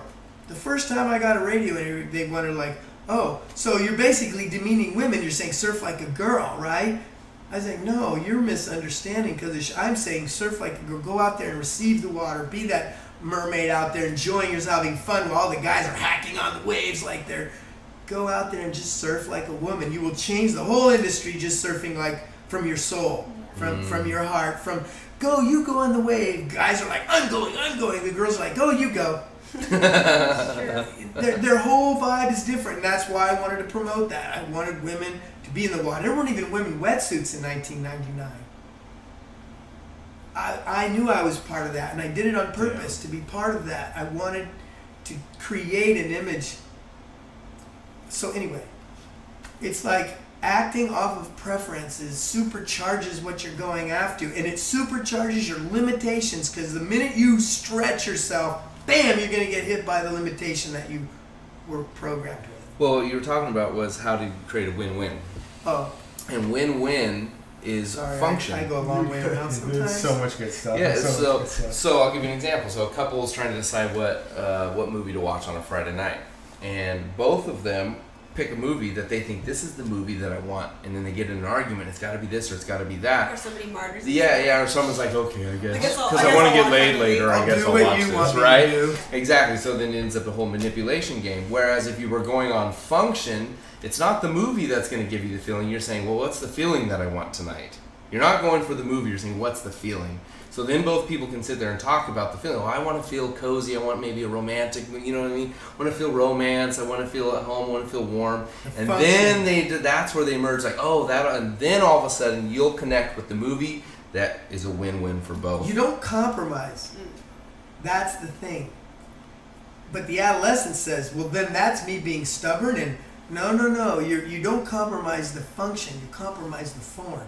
So you have dialogue to figure out Yes. what the optimal function is. So we both get our functions. It might be a third movie. Yeah. Or maybe not. Or maybe not even a movie. Yeah, Maybe I mean, you're you're doing going something for a else, walk in the yeah. park You do because we something else, realize yeah. that You what we're realize trying to it's do not is really. connect. Yeah. And if we're going to connect, the movie's not really the best idea because we're going to sit there and watch the movie disconnected. You understand? Once you get to the function, you will find the form that resonates for you both, and now you're both making an empowered choice. That's a win-win. Okay, so creating win-wins is dialogue about the function. So in a sense it'd be like, what would you guys say about this? Having a more love-based dialogue around the trajectory of our world, like geopolitically. Yeah. Everything. What do you is mean, though? What for? To what? Everything is a reflection of your beliefs. Every single thing in physical reality. I'm talking all of it. Like people could say, "Oh, I understand my own world, but how am I responsible for your feelings?" Because I'm sharing the feelings, or we wouldn't be sharing the moment. So I'm going to respond to you appropriately. I'm going to be like, wow, I really feel your pain. Like maybe not say it out loud, but internally like a line. To try to heal them, to try to get in alignment and get sympathy. Sympathetic is to be in simpatico. And as soon as we're connected, I can release that and you'll start releasing and you'll find your way just from me here sitting here listening. It's like to have a win-win, it requires to come from love and understand I can only change this reality, but once I get good at this, I can change the reality of a whole room full of people. I could change the reality in a whole stadium. I could change the whole paradigm. It only takes one person to change the world. It's not like we got 8 billion people all doing the wrong thing. This is awful. 1%, 0.001% is awake right now. It's never going to... One person can do it all. I'm not worried. I know that I'm going to create this beautifully in the end. I'm not worried about Trump. I'm not worried about where the world... Look, I'm sad about the fire. It deeply bums me to watch those fires. But I know that's the adolescent inside just burning the fucking place down unconsciously because I'm sick of this. I hate it. I want it different. And there comes reality. Boom. Just burning down the thing that you're so afraid to lose. More forest. We're going to die because logic and reason is saying that's how the oxygen is. And all the logical linear thought, which is not even true. It's an illusion. Science does not even know what the fuck they're talking about for the most part right now. They're trying to come up with a way to create a paradigm that we could follow into the future. That paradigm is too slow. I can get real-time results in reality. Why am I going to need to prove myself that it works? Wow, I stopped the fires by meditation because I'll tell you, I did a lot of work this weekend, and as soon as the rain came and 40% of the fire was out by the time I came out of meditation. And I'll own that. I did that. You see, because I'm already trying to work on that level. I know I can change individuals in front of me. I know I can change a room full of people. I'm already working. Can I change the whole thing now? I'm more into that position because I've got the confidence, I've got the self-esteem. I've been doing this for 30 years. I died and put myself back in with this thinking. That took the opinion that I had and made it an experience. Now, there's nobody going to shake me off of this base. And so I'm not stubborn. I'm finding an answer for a win-win with everyone. I'm into it. I'm going for the functions, and people get mad because they want the form. I want that guy to be... I want all guys to recognize what it's like to be a woman that when I say no, you don't listen. And most of the time, if you're a woman wanting sex and you say no and you have sex anyways, you wanted sex or you never would have had it. You have to say, wow, I have a whole blockage trying to say no and trying to be in my power, and really, I just really want more sex, but I want to say no. It's like they're not getting that because they're creating that. I say no all the time and they never listen. That's a different belief coming out. That's not a problem with men. It's a problem with my belief about men that are being shown to me and all the men I keep picking. And people say that kind of way you're speaking is insensitive. Like, the Yeah. one thing I would say is that it's so much more loving, though, because When it's in real he's talking time. like this, what he's saying is nobody is a victim. Like, that there's nothing Yeah. about what's being taught here that you're a victim.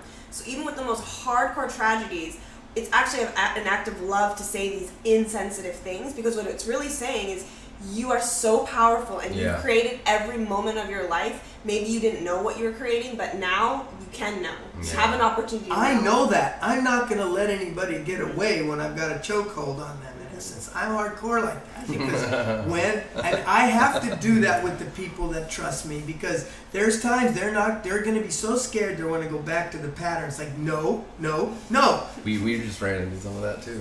You know, and then they'll realize they need an anchor.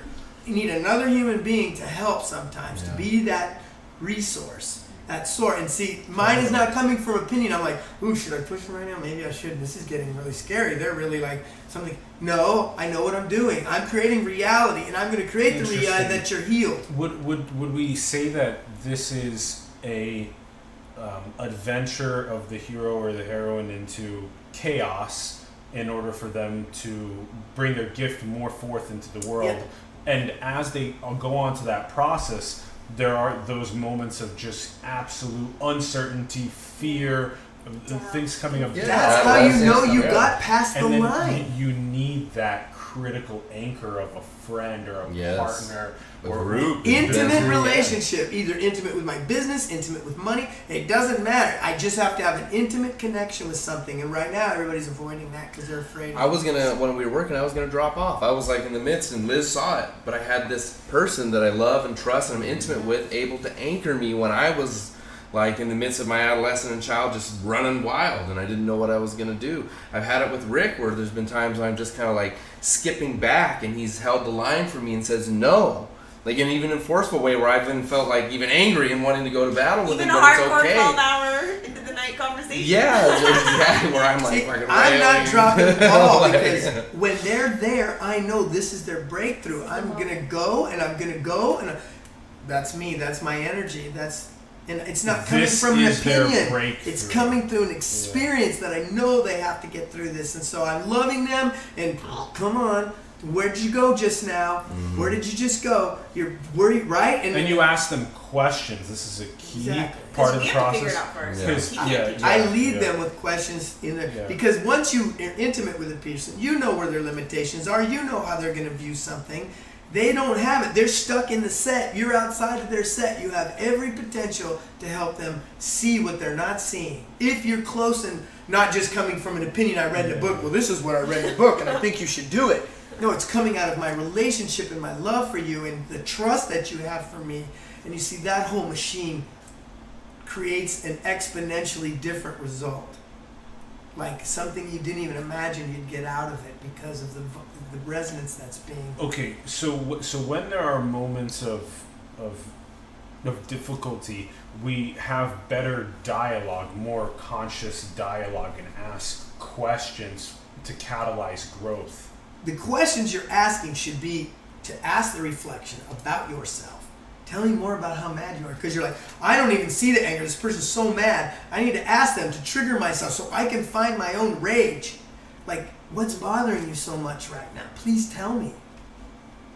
Well, I don't. And then you're like, oh, that tells me something.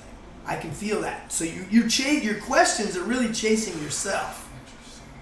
And what I want to just add to this though, because even when we were talking earlier about how you shift a belief, and now the the person in the relationship you're with shifts as well. Your souls are connected. Your souls are playing. The form is what's shifting, right? The form's so easy to shift. So if I shift my belief and I heal something, it's not like I'm changing that person, right? Oh, I didn't like that. Let's flip through. There. Yeah, that's I'm good. trying to really manipulate the whole conversation Exactly. to get them into my line. It's of thinking. because By the end, I found something That's that not I rough. connected to that I was able to heal and align with, and now I'm feeling good, and my whole reality is different, but our souls are what's still connecting. So it's intimate, it's through love. So when he's saying I'm asking someone a question, you're not trying to just get from them, right? It's not that kind of asking to find out about them. You're asking because you know our souls are playing a game. Yeah. It's coming with you're love. trying to find the resonant connection inside yourself. Like, okay, I'm not conscious of my anger right now, but this person is. So let me ask some questions. To be like, why are you so mad? That's a negative judgment, basically saying you're so immature right now. Yeah. No, like, tell me more. Why are you so mad? Yeah. You see, that's a same question, not the same. Yeah. Because you're So looking coming from inside, love. honestly, like, I need to find my anger so we could get on the same page right now. Well, what are you angry about? Tell me more. And as soon as you find it, you're like, oh, I see that. I have to forgive that in myself. And then the person starts changing. So this has been a lot about also interpersonal dynamics and about just that conscious reality creation. I want us to talk on. I want us to talk about source,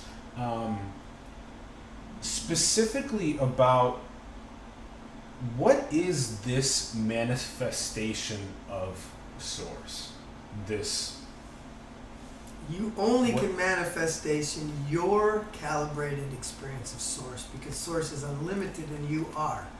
So you grow up with an idea of what source is that's been given. You adopt that situation, right? So now God is either an angry shithead bad dad, or I push that away and say there is no God, or I go with paganism and say it's really a goddess. It's like you don't really recognize that it is. In death, it's very clear to me that God is primarily feminine. There's a more significant part of what it is, the synergy between God, that is feminine. And there's not diminishing it. Air and fire represent spirit. Soul is represented by earth and water. It's more dense. It is a different thing, but together they create all that is. And so the masculine is the dynamism. Like when the God, like the way I like to say is when the goddess was just kicking it and she was self-realized in the moment that she recognized she was God. I mean, I'm just giving you some example. The moment that she was blown out, and that minute of being blown out, the masculine was created in that moment, and from that moment on, everything was done together. It's a complex, source is a complex vibration. Source is so high and so much, if they were to enter right now, you would just fucking blow up immediately, because the vibration is so high, you would have to go meet them and you would lose your entire thing. So you create a rendition that you can relate to, but that's not God. That is only the way that you're relating to it. Because Okay. it's off creating other shit already. It gave you the spark of what it is, and it's out. It doesn't need anything else. So we have our own unique communions with the higher power. With the divine. With yes. the divine.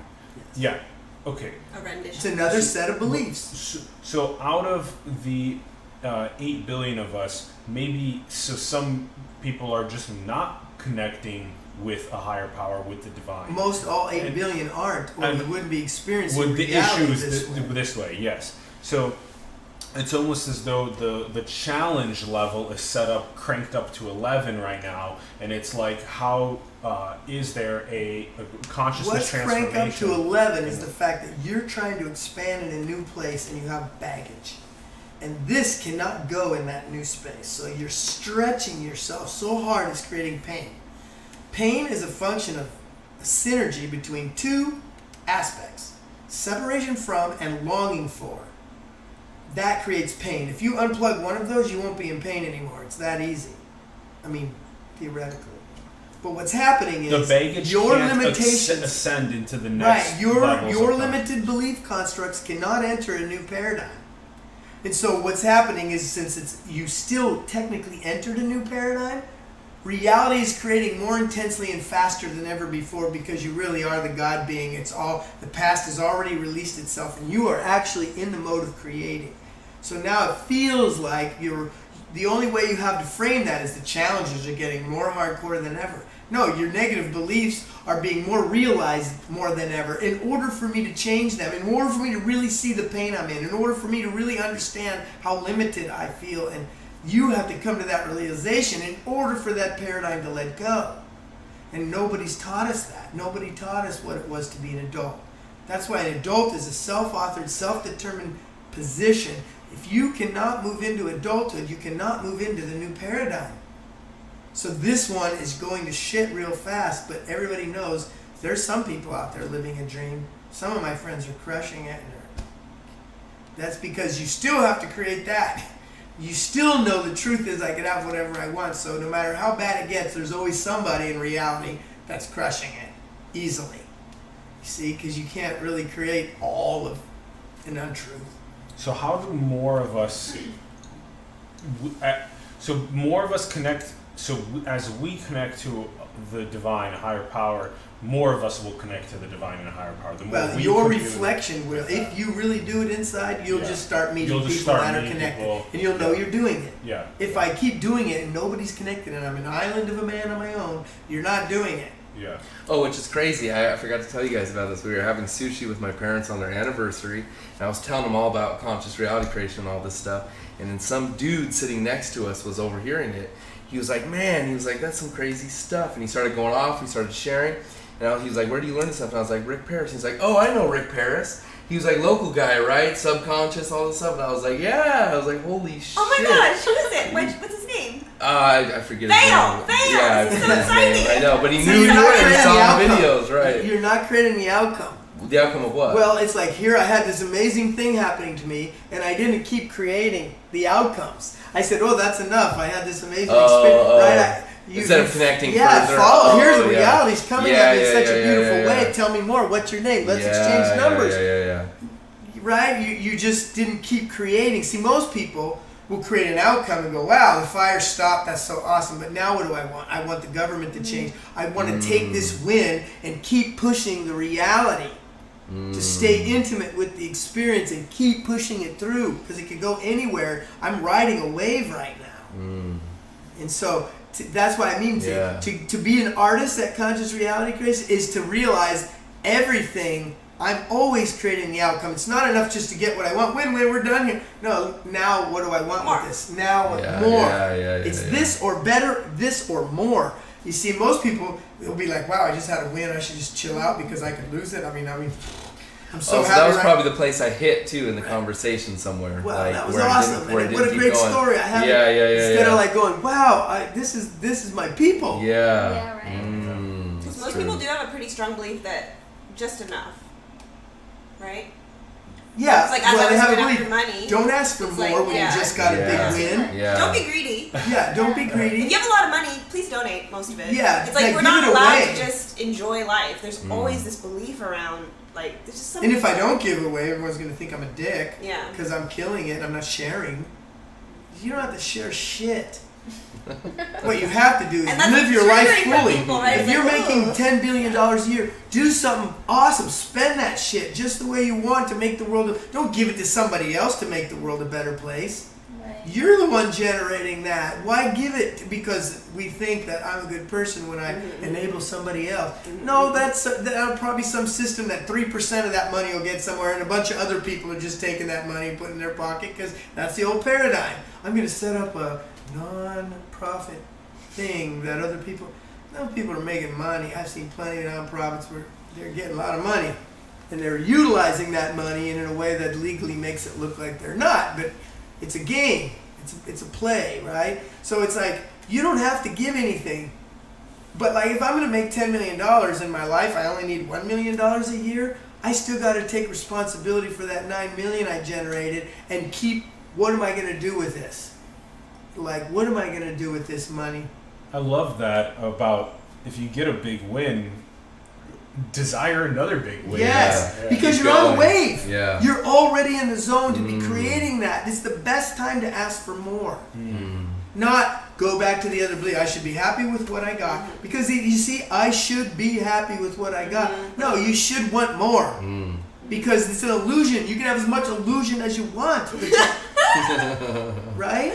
And this is I want this because I want to bring myself fully to the world. I want to unleash my gifts. Exactly. This is a vehicle for me to be more in the world. To be more in the world, yeah. To be my fullest Because potential. if I make that much money, I don't want to do it, so I'm going to give it away. Everybody gets off my back, and everyone thinks I'm a good person because I did all that. And since I have so much money, it doesn't really matter anyway. They're not really being empowered individuals, you know, like. And it's not preference. That's why it's like, do you Yeah. prefer to blow your money? I'm in doing Vegas? this because Then these do other it. stupid people aren't able to. Yeah. I'm going to buy the forest up because everybody's so stupid. I mean, no, buy the forest up because I'm going to get a caretaker. I'm going to make this place beautiful. It's going to be a fucking park. It's going to have boundaries around it because this is what I love in the world and this is what I'm putting my money. Like, no boundaries. Just, no. It's got to be a framework. Everything in physical reality has a set, and it has to be recreated in a new set and a new set. So basically, the first thing you learn in conscious reality is I got to destroy a lot of shit and recreate.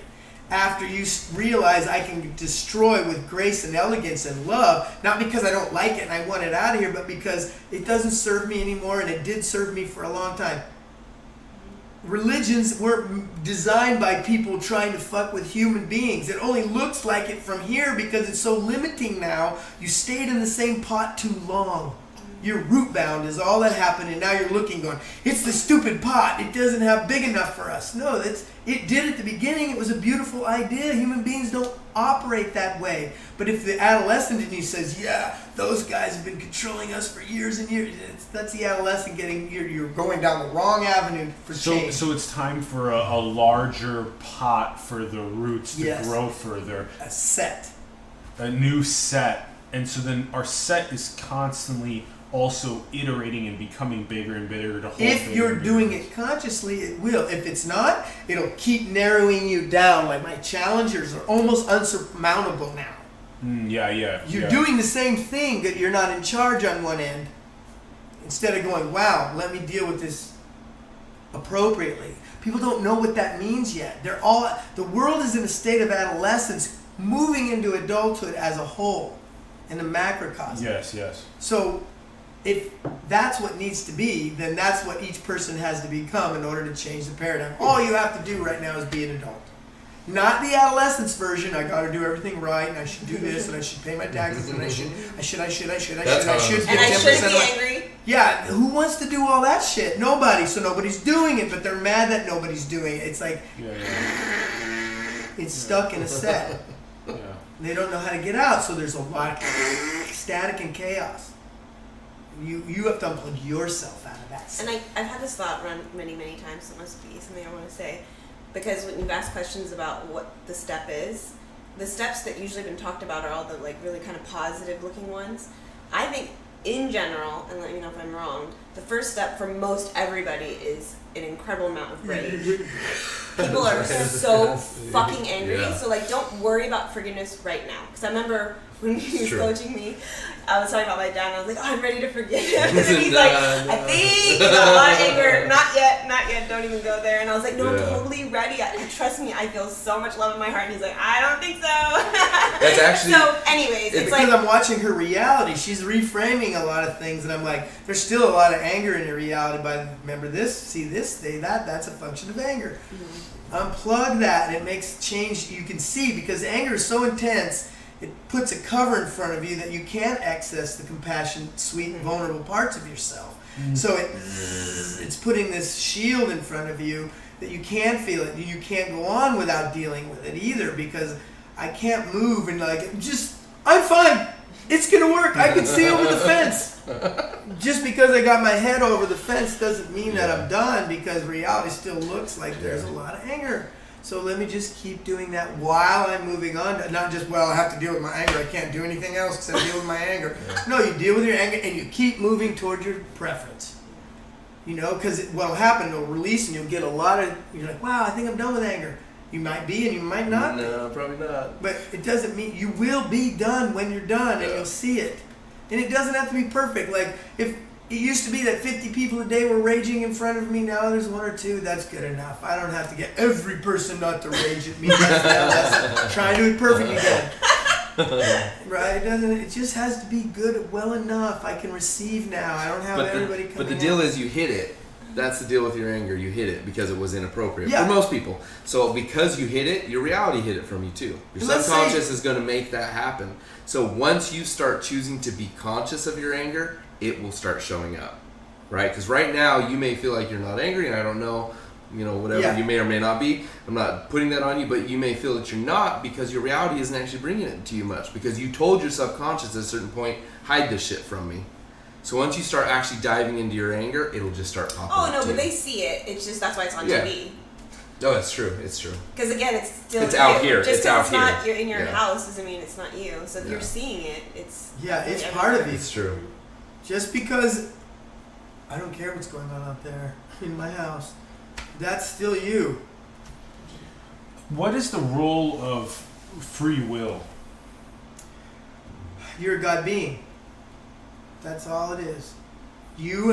God took you, and you, at the same time, when God decided to split itself in a million pieces, it was releasing you from itself that you can go be something unique and individual. And so you leave.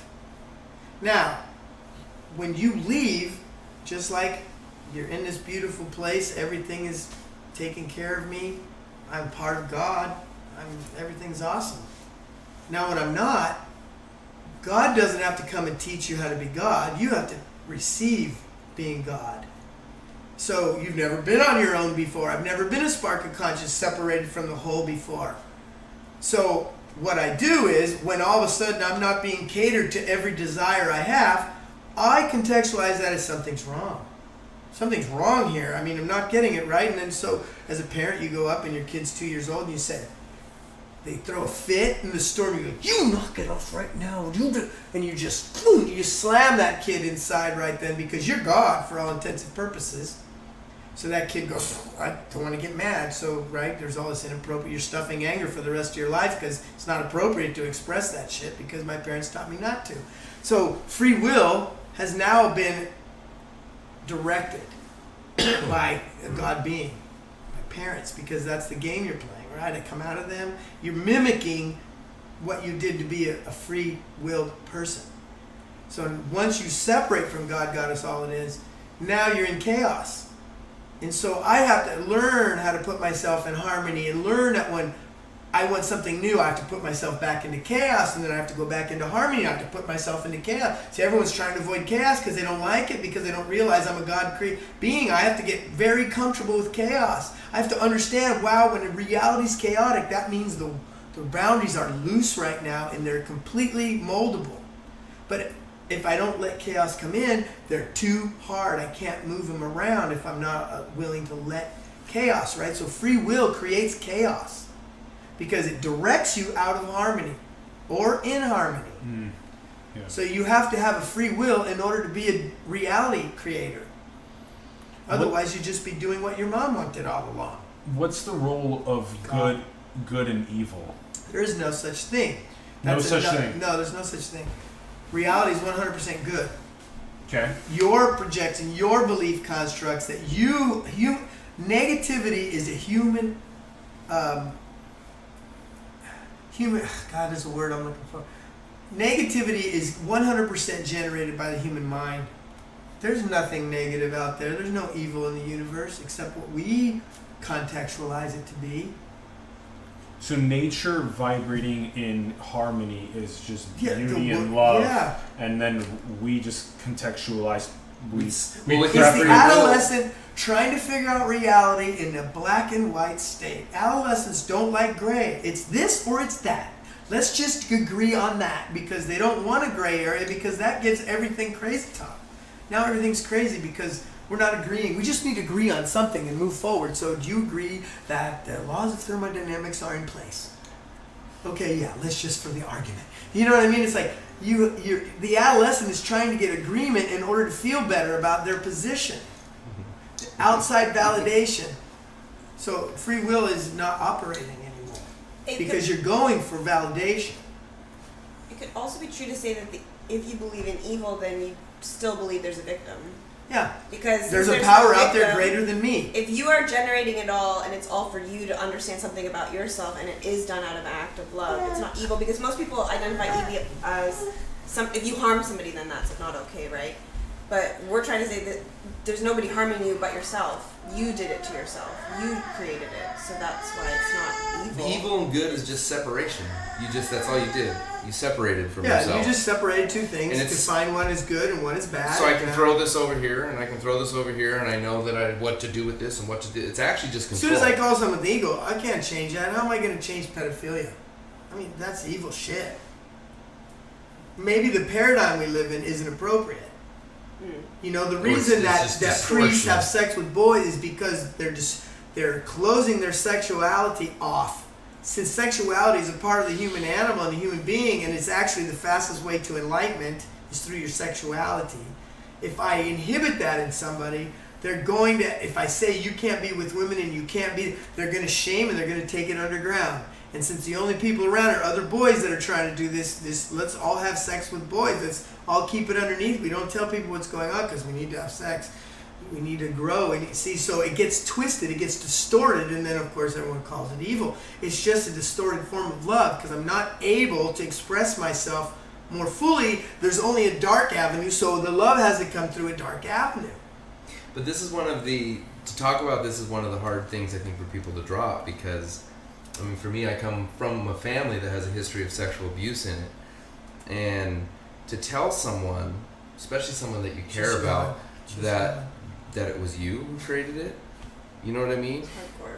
Like that's nuts, right? Like, how am I gonna tell someone who just went through rape or molestation or anything like that, you created it? No, they didn't create it. That's the thing. They allowed it. They allow it. But you either create reality or you allow reality. That's the only two ways this machine functions. But you're still responsible no matter what. Because you allowed it. I still allow that. You create reality or you allow reality. Right.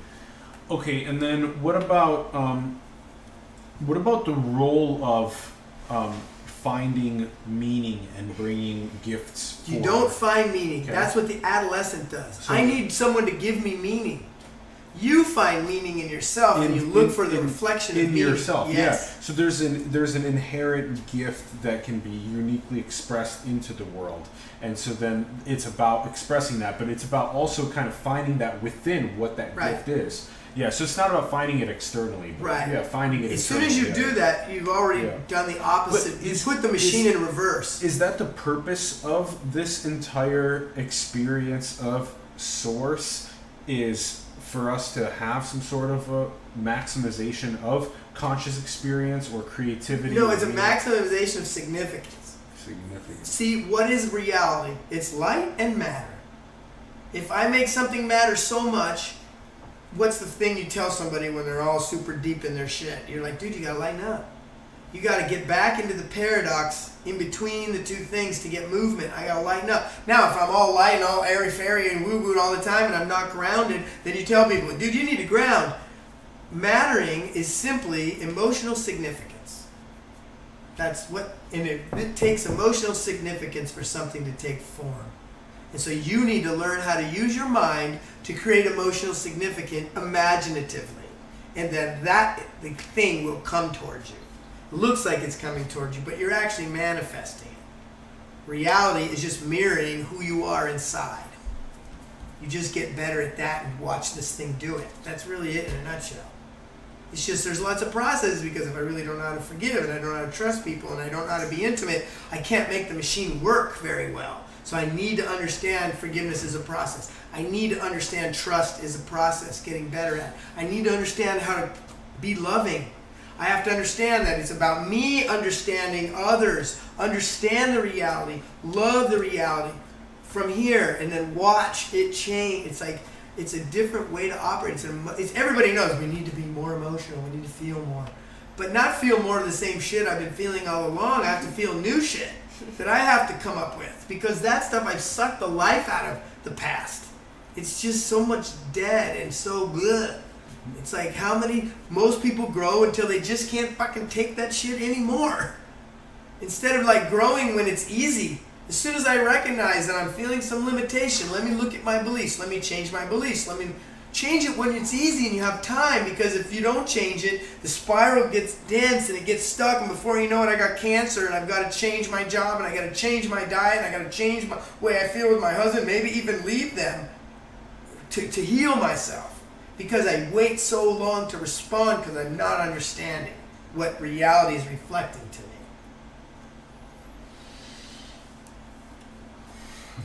Guys, this has been such a good conversation. Yeah. Wow. Yeah, conscious reality creation is a great way to put this. And I think, self-authoring is such a critical way of perceiving the world, taking full control, taking full sovereignty over our beliefs and how they create our experience and how they create our reality. It's just a gorgeous way of perceiving. I only came back to share. I didn't even have to be here right now. But I knew this was an opportunity for me to see more of my own love in play again. Like, wow, now that I actually had an opinion and it worked and I saw and I put myself back in physical reality because I understood the beliefs, I understood what was outside, inside, I was able to put myself back here consciously.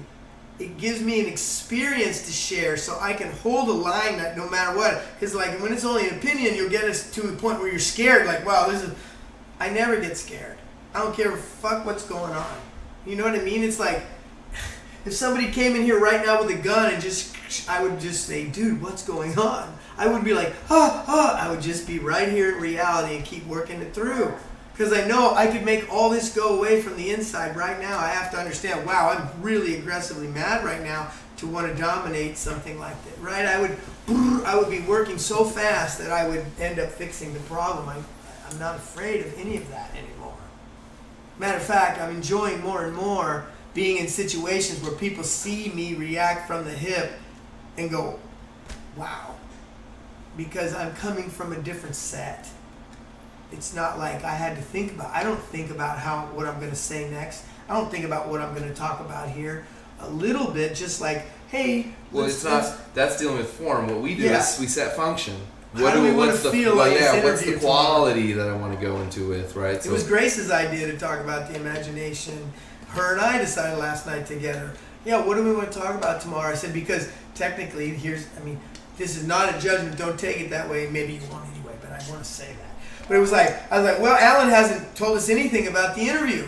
So it's like, I realized in that moment, I have to take more responsibility for the interview because I want it to go well. And I can't expect somebody that doesn't understand the set to really know how to engage in the set. But if all of us are there, there'll be a different way for him to relate. He'll see it from a different position than just listening to Rick Paris.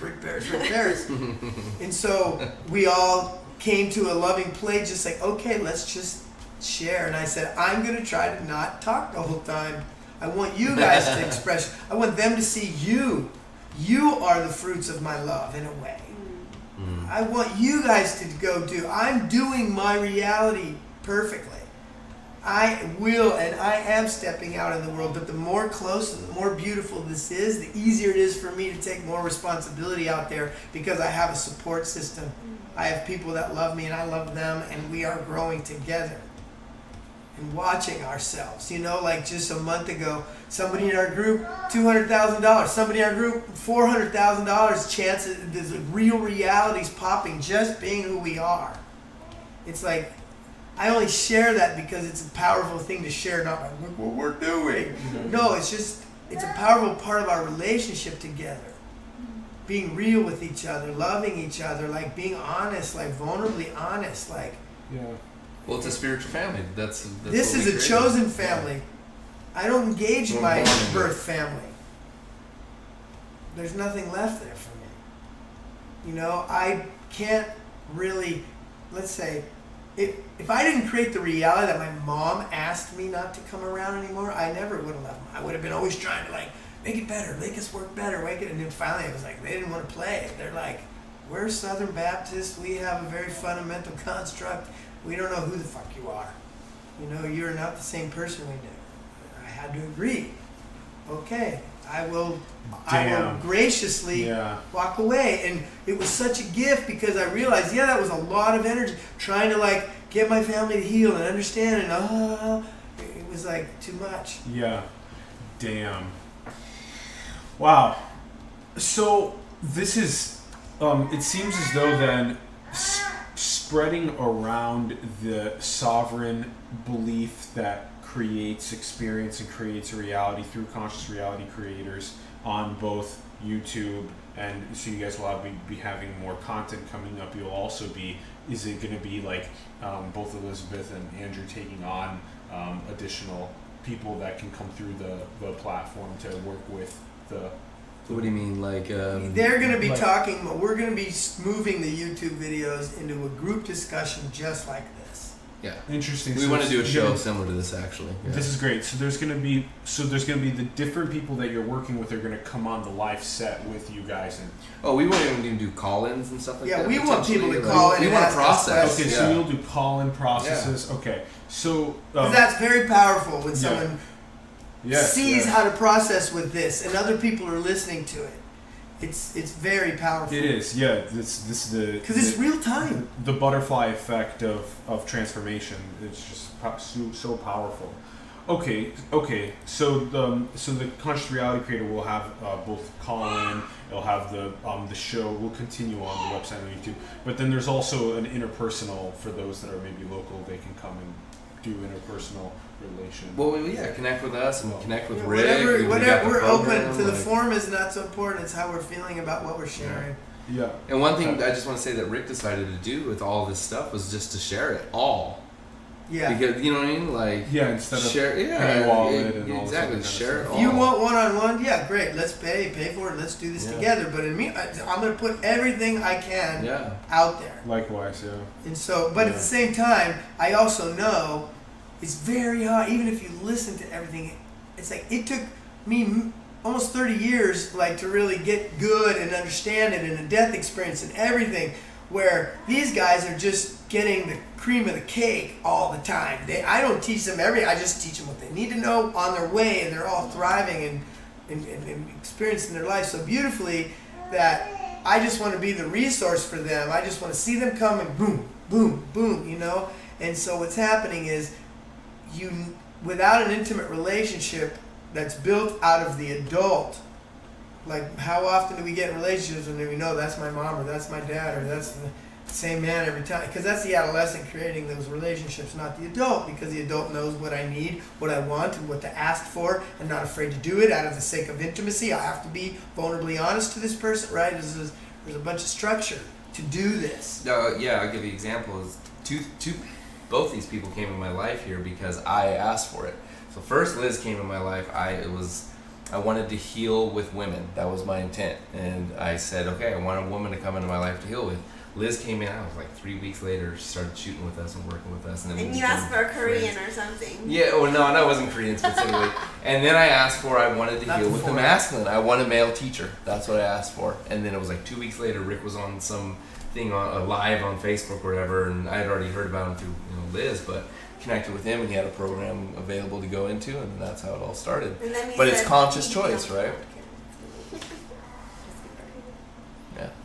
Yeah, and so I'm just opening to receiving, right? Because when you're artistic at this and you don't do it first, a lot of people, I'm just going to receive. The whole point of getting in a centered transcendental space is to be connected to Source and then demand to create a reality with Source. And you come out with a new experience, not just get in there and hang out and sit there and be all That's so beautiful, actually. Yeah, not just sit in and just disconnected. Disconnected. It's as though it's that second part that's so critical, is the conscious reality creation with Source after doing that divine connection. Yeah. That's beautiful. What are we doing together? Because the goddess always says yes, anything you want. You want cancer? Okay. You're not really hurting yourself. This is the illusion to play being God. You're here to play with something that's totally mutable. You're not hurting yourself. I mean, it hurts when you're here, but I mean, in the big picture, you're not hurting yourself. You're here for an experience that looks real, so I can understand who I am and watch what I create. Because really, what people don't get when they're here, you're here on the physical plane because you are a fucking maverick. You are a high-end consciousness on the other side, doing something most consciousness is not going to even bother to do, be physical. Because you are stepping down the resonance so deep and so low, you're so far from Source right now, you can't even remember that you came from there. in order to create something new, in order to really, this is my universe. When you die, this is over. You don't have a legacy. You didn't help anybody. Really, you didn't do anything except engage in reality. Because you now, as quantum physics suggests, it depends on the observer. If you remove the observer, there's nothing there anymore. When you remove yourself from possibility, the physical reality goes back to possibility and just waits for another spark to mirror itself from. And all of us have our own universe. It's not all a sharing. You're creating that it's a consensus. You're creating that because you're trying to make sense out of 8 billion different parts of myself. So you're making it look like this in order to navigate it. All of us have our own universe. Yes. And it's shared as well. It's like bubble bath. Now we're sharing it because we're sharing. When I walk out the door and you're here, we're not sharing a universe anymore. Yeah, okay. That's what I'm saying. Your souls are playing with each other. So when the form shifts, you're not looking at it as, oh, I did something. Even your soul is not even super into your relationship with other people. Your soul is only interested when you are loving the person. When you are intimate, now the soul pays it. Because all of this is your soul. All of this and all the lifetimes you can live and not lived, and possibly your soul is like dipped in all of them. It's just waiting for one of those things to wake up so I can focus. So when you start becoming intimate with your entire reality, now that's your when the soul is, starts making. Yeah, now connection. you're understanding how important nature is, because nature is a reflection of soul. And so you're like, oh, I want to be more. I love it out here. You start getting filled by beauty. This is your soul talking. When you cry at the jungle burning, this is your soul weeping with you. When something so beautiful, you cry. Your soul is right next to you, right there. So that's what happens. So if I'm going for something like I want to connect and make more money, right? That's a goal of mine. If I get intimate with money, my soul will then pay attention. And the soul is the receiving aspect, right? So that's where it'll start coming from. Your It's soul through my say, soul. oh, this is what you like, and you're loving it, and you're doing it really beautifully. Oh, so you're changing. Yeah, I understand that more. So now even in your relationship with money, maybe I have some anger and some resentment because I didn't have money growing up and all that different stuff. So I have a negative relationship with money. But once I got intimate with my reality, meaning I'm going to look at my reality right now, get intimate with it no matter how bad it looks. Maybe I'm really struggling with money right now. And that's when I engage my soul into it. That's when I actually am able to heal and change it. I understand that deeper now. See, your soul, it's crazy. All possibility. Your soul is outside of space and time, so everything within physical reality is a reflection of your soul. So this is a lot of information in this lifetime, and millions and unlimited amount of other ones I could be experiencing.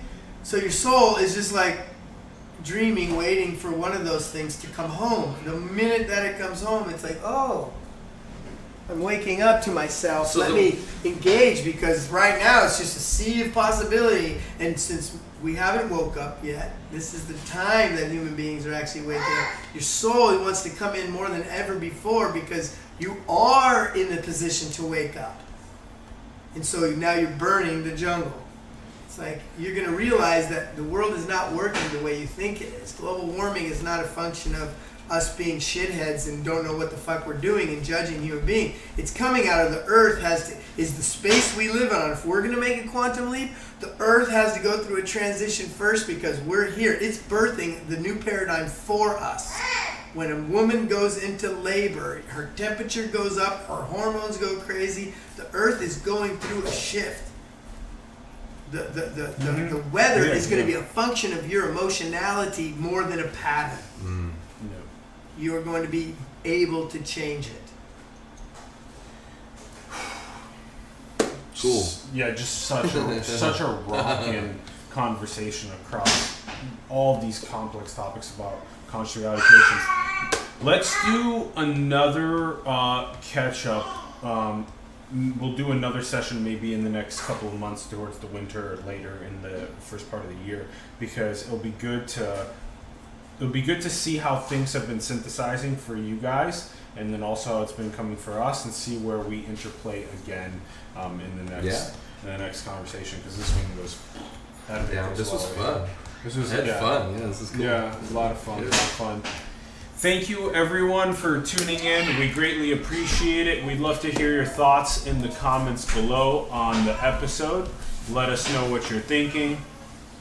Do check out the links in the bio to consciousrealitycreator.com, also to their YouTube page. Check out those links in the bio. And also, have more conversations with your friends, families, coworkers, people online about conscious reality creation, about the topics that we talked about in the show. Manifest that future that you have within you. Bring your gifts forth. Yeah, can I just say a little? Yes. If you are feeling that and you know you want change and you are resonating with this, then call. Yeah. Get on this. Yeah. I promise Yeah. you, with every ounce of my physical illusion, I am teaching what's next. Maybe I'm not the only one out there, but I am teaching what's next, and I can help you get out of this paradigm, and I'm ready to do that. Yeah. So if it resonates, follow through. Just follow through with it, and you will find your way. Yeah. Awesome. Yeah. This is new. Yeah. I love the call to action at the end. That's such a critical part of this. Is take that the initiative of moving forward into the new paradigms. Yeah. And also support the artists, the entrepreneurs, the spiritual leaders, the organizations around the world that you believe in. Support Conscious Reality Creator, support Simulation. Our links are below. You can support us on PayPal, Patreon, cryptocurrency. All those links are below. Also, you can design cool merch and get paid. All stuff's below. And build the future, everyone. Manifest those dreams into the world. Sign up for Conscious Reality Creator. We love you very much. Thanks for tuning in, and we'll see you soon. Peace.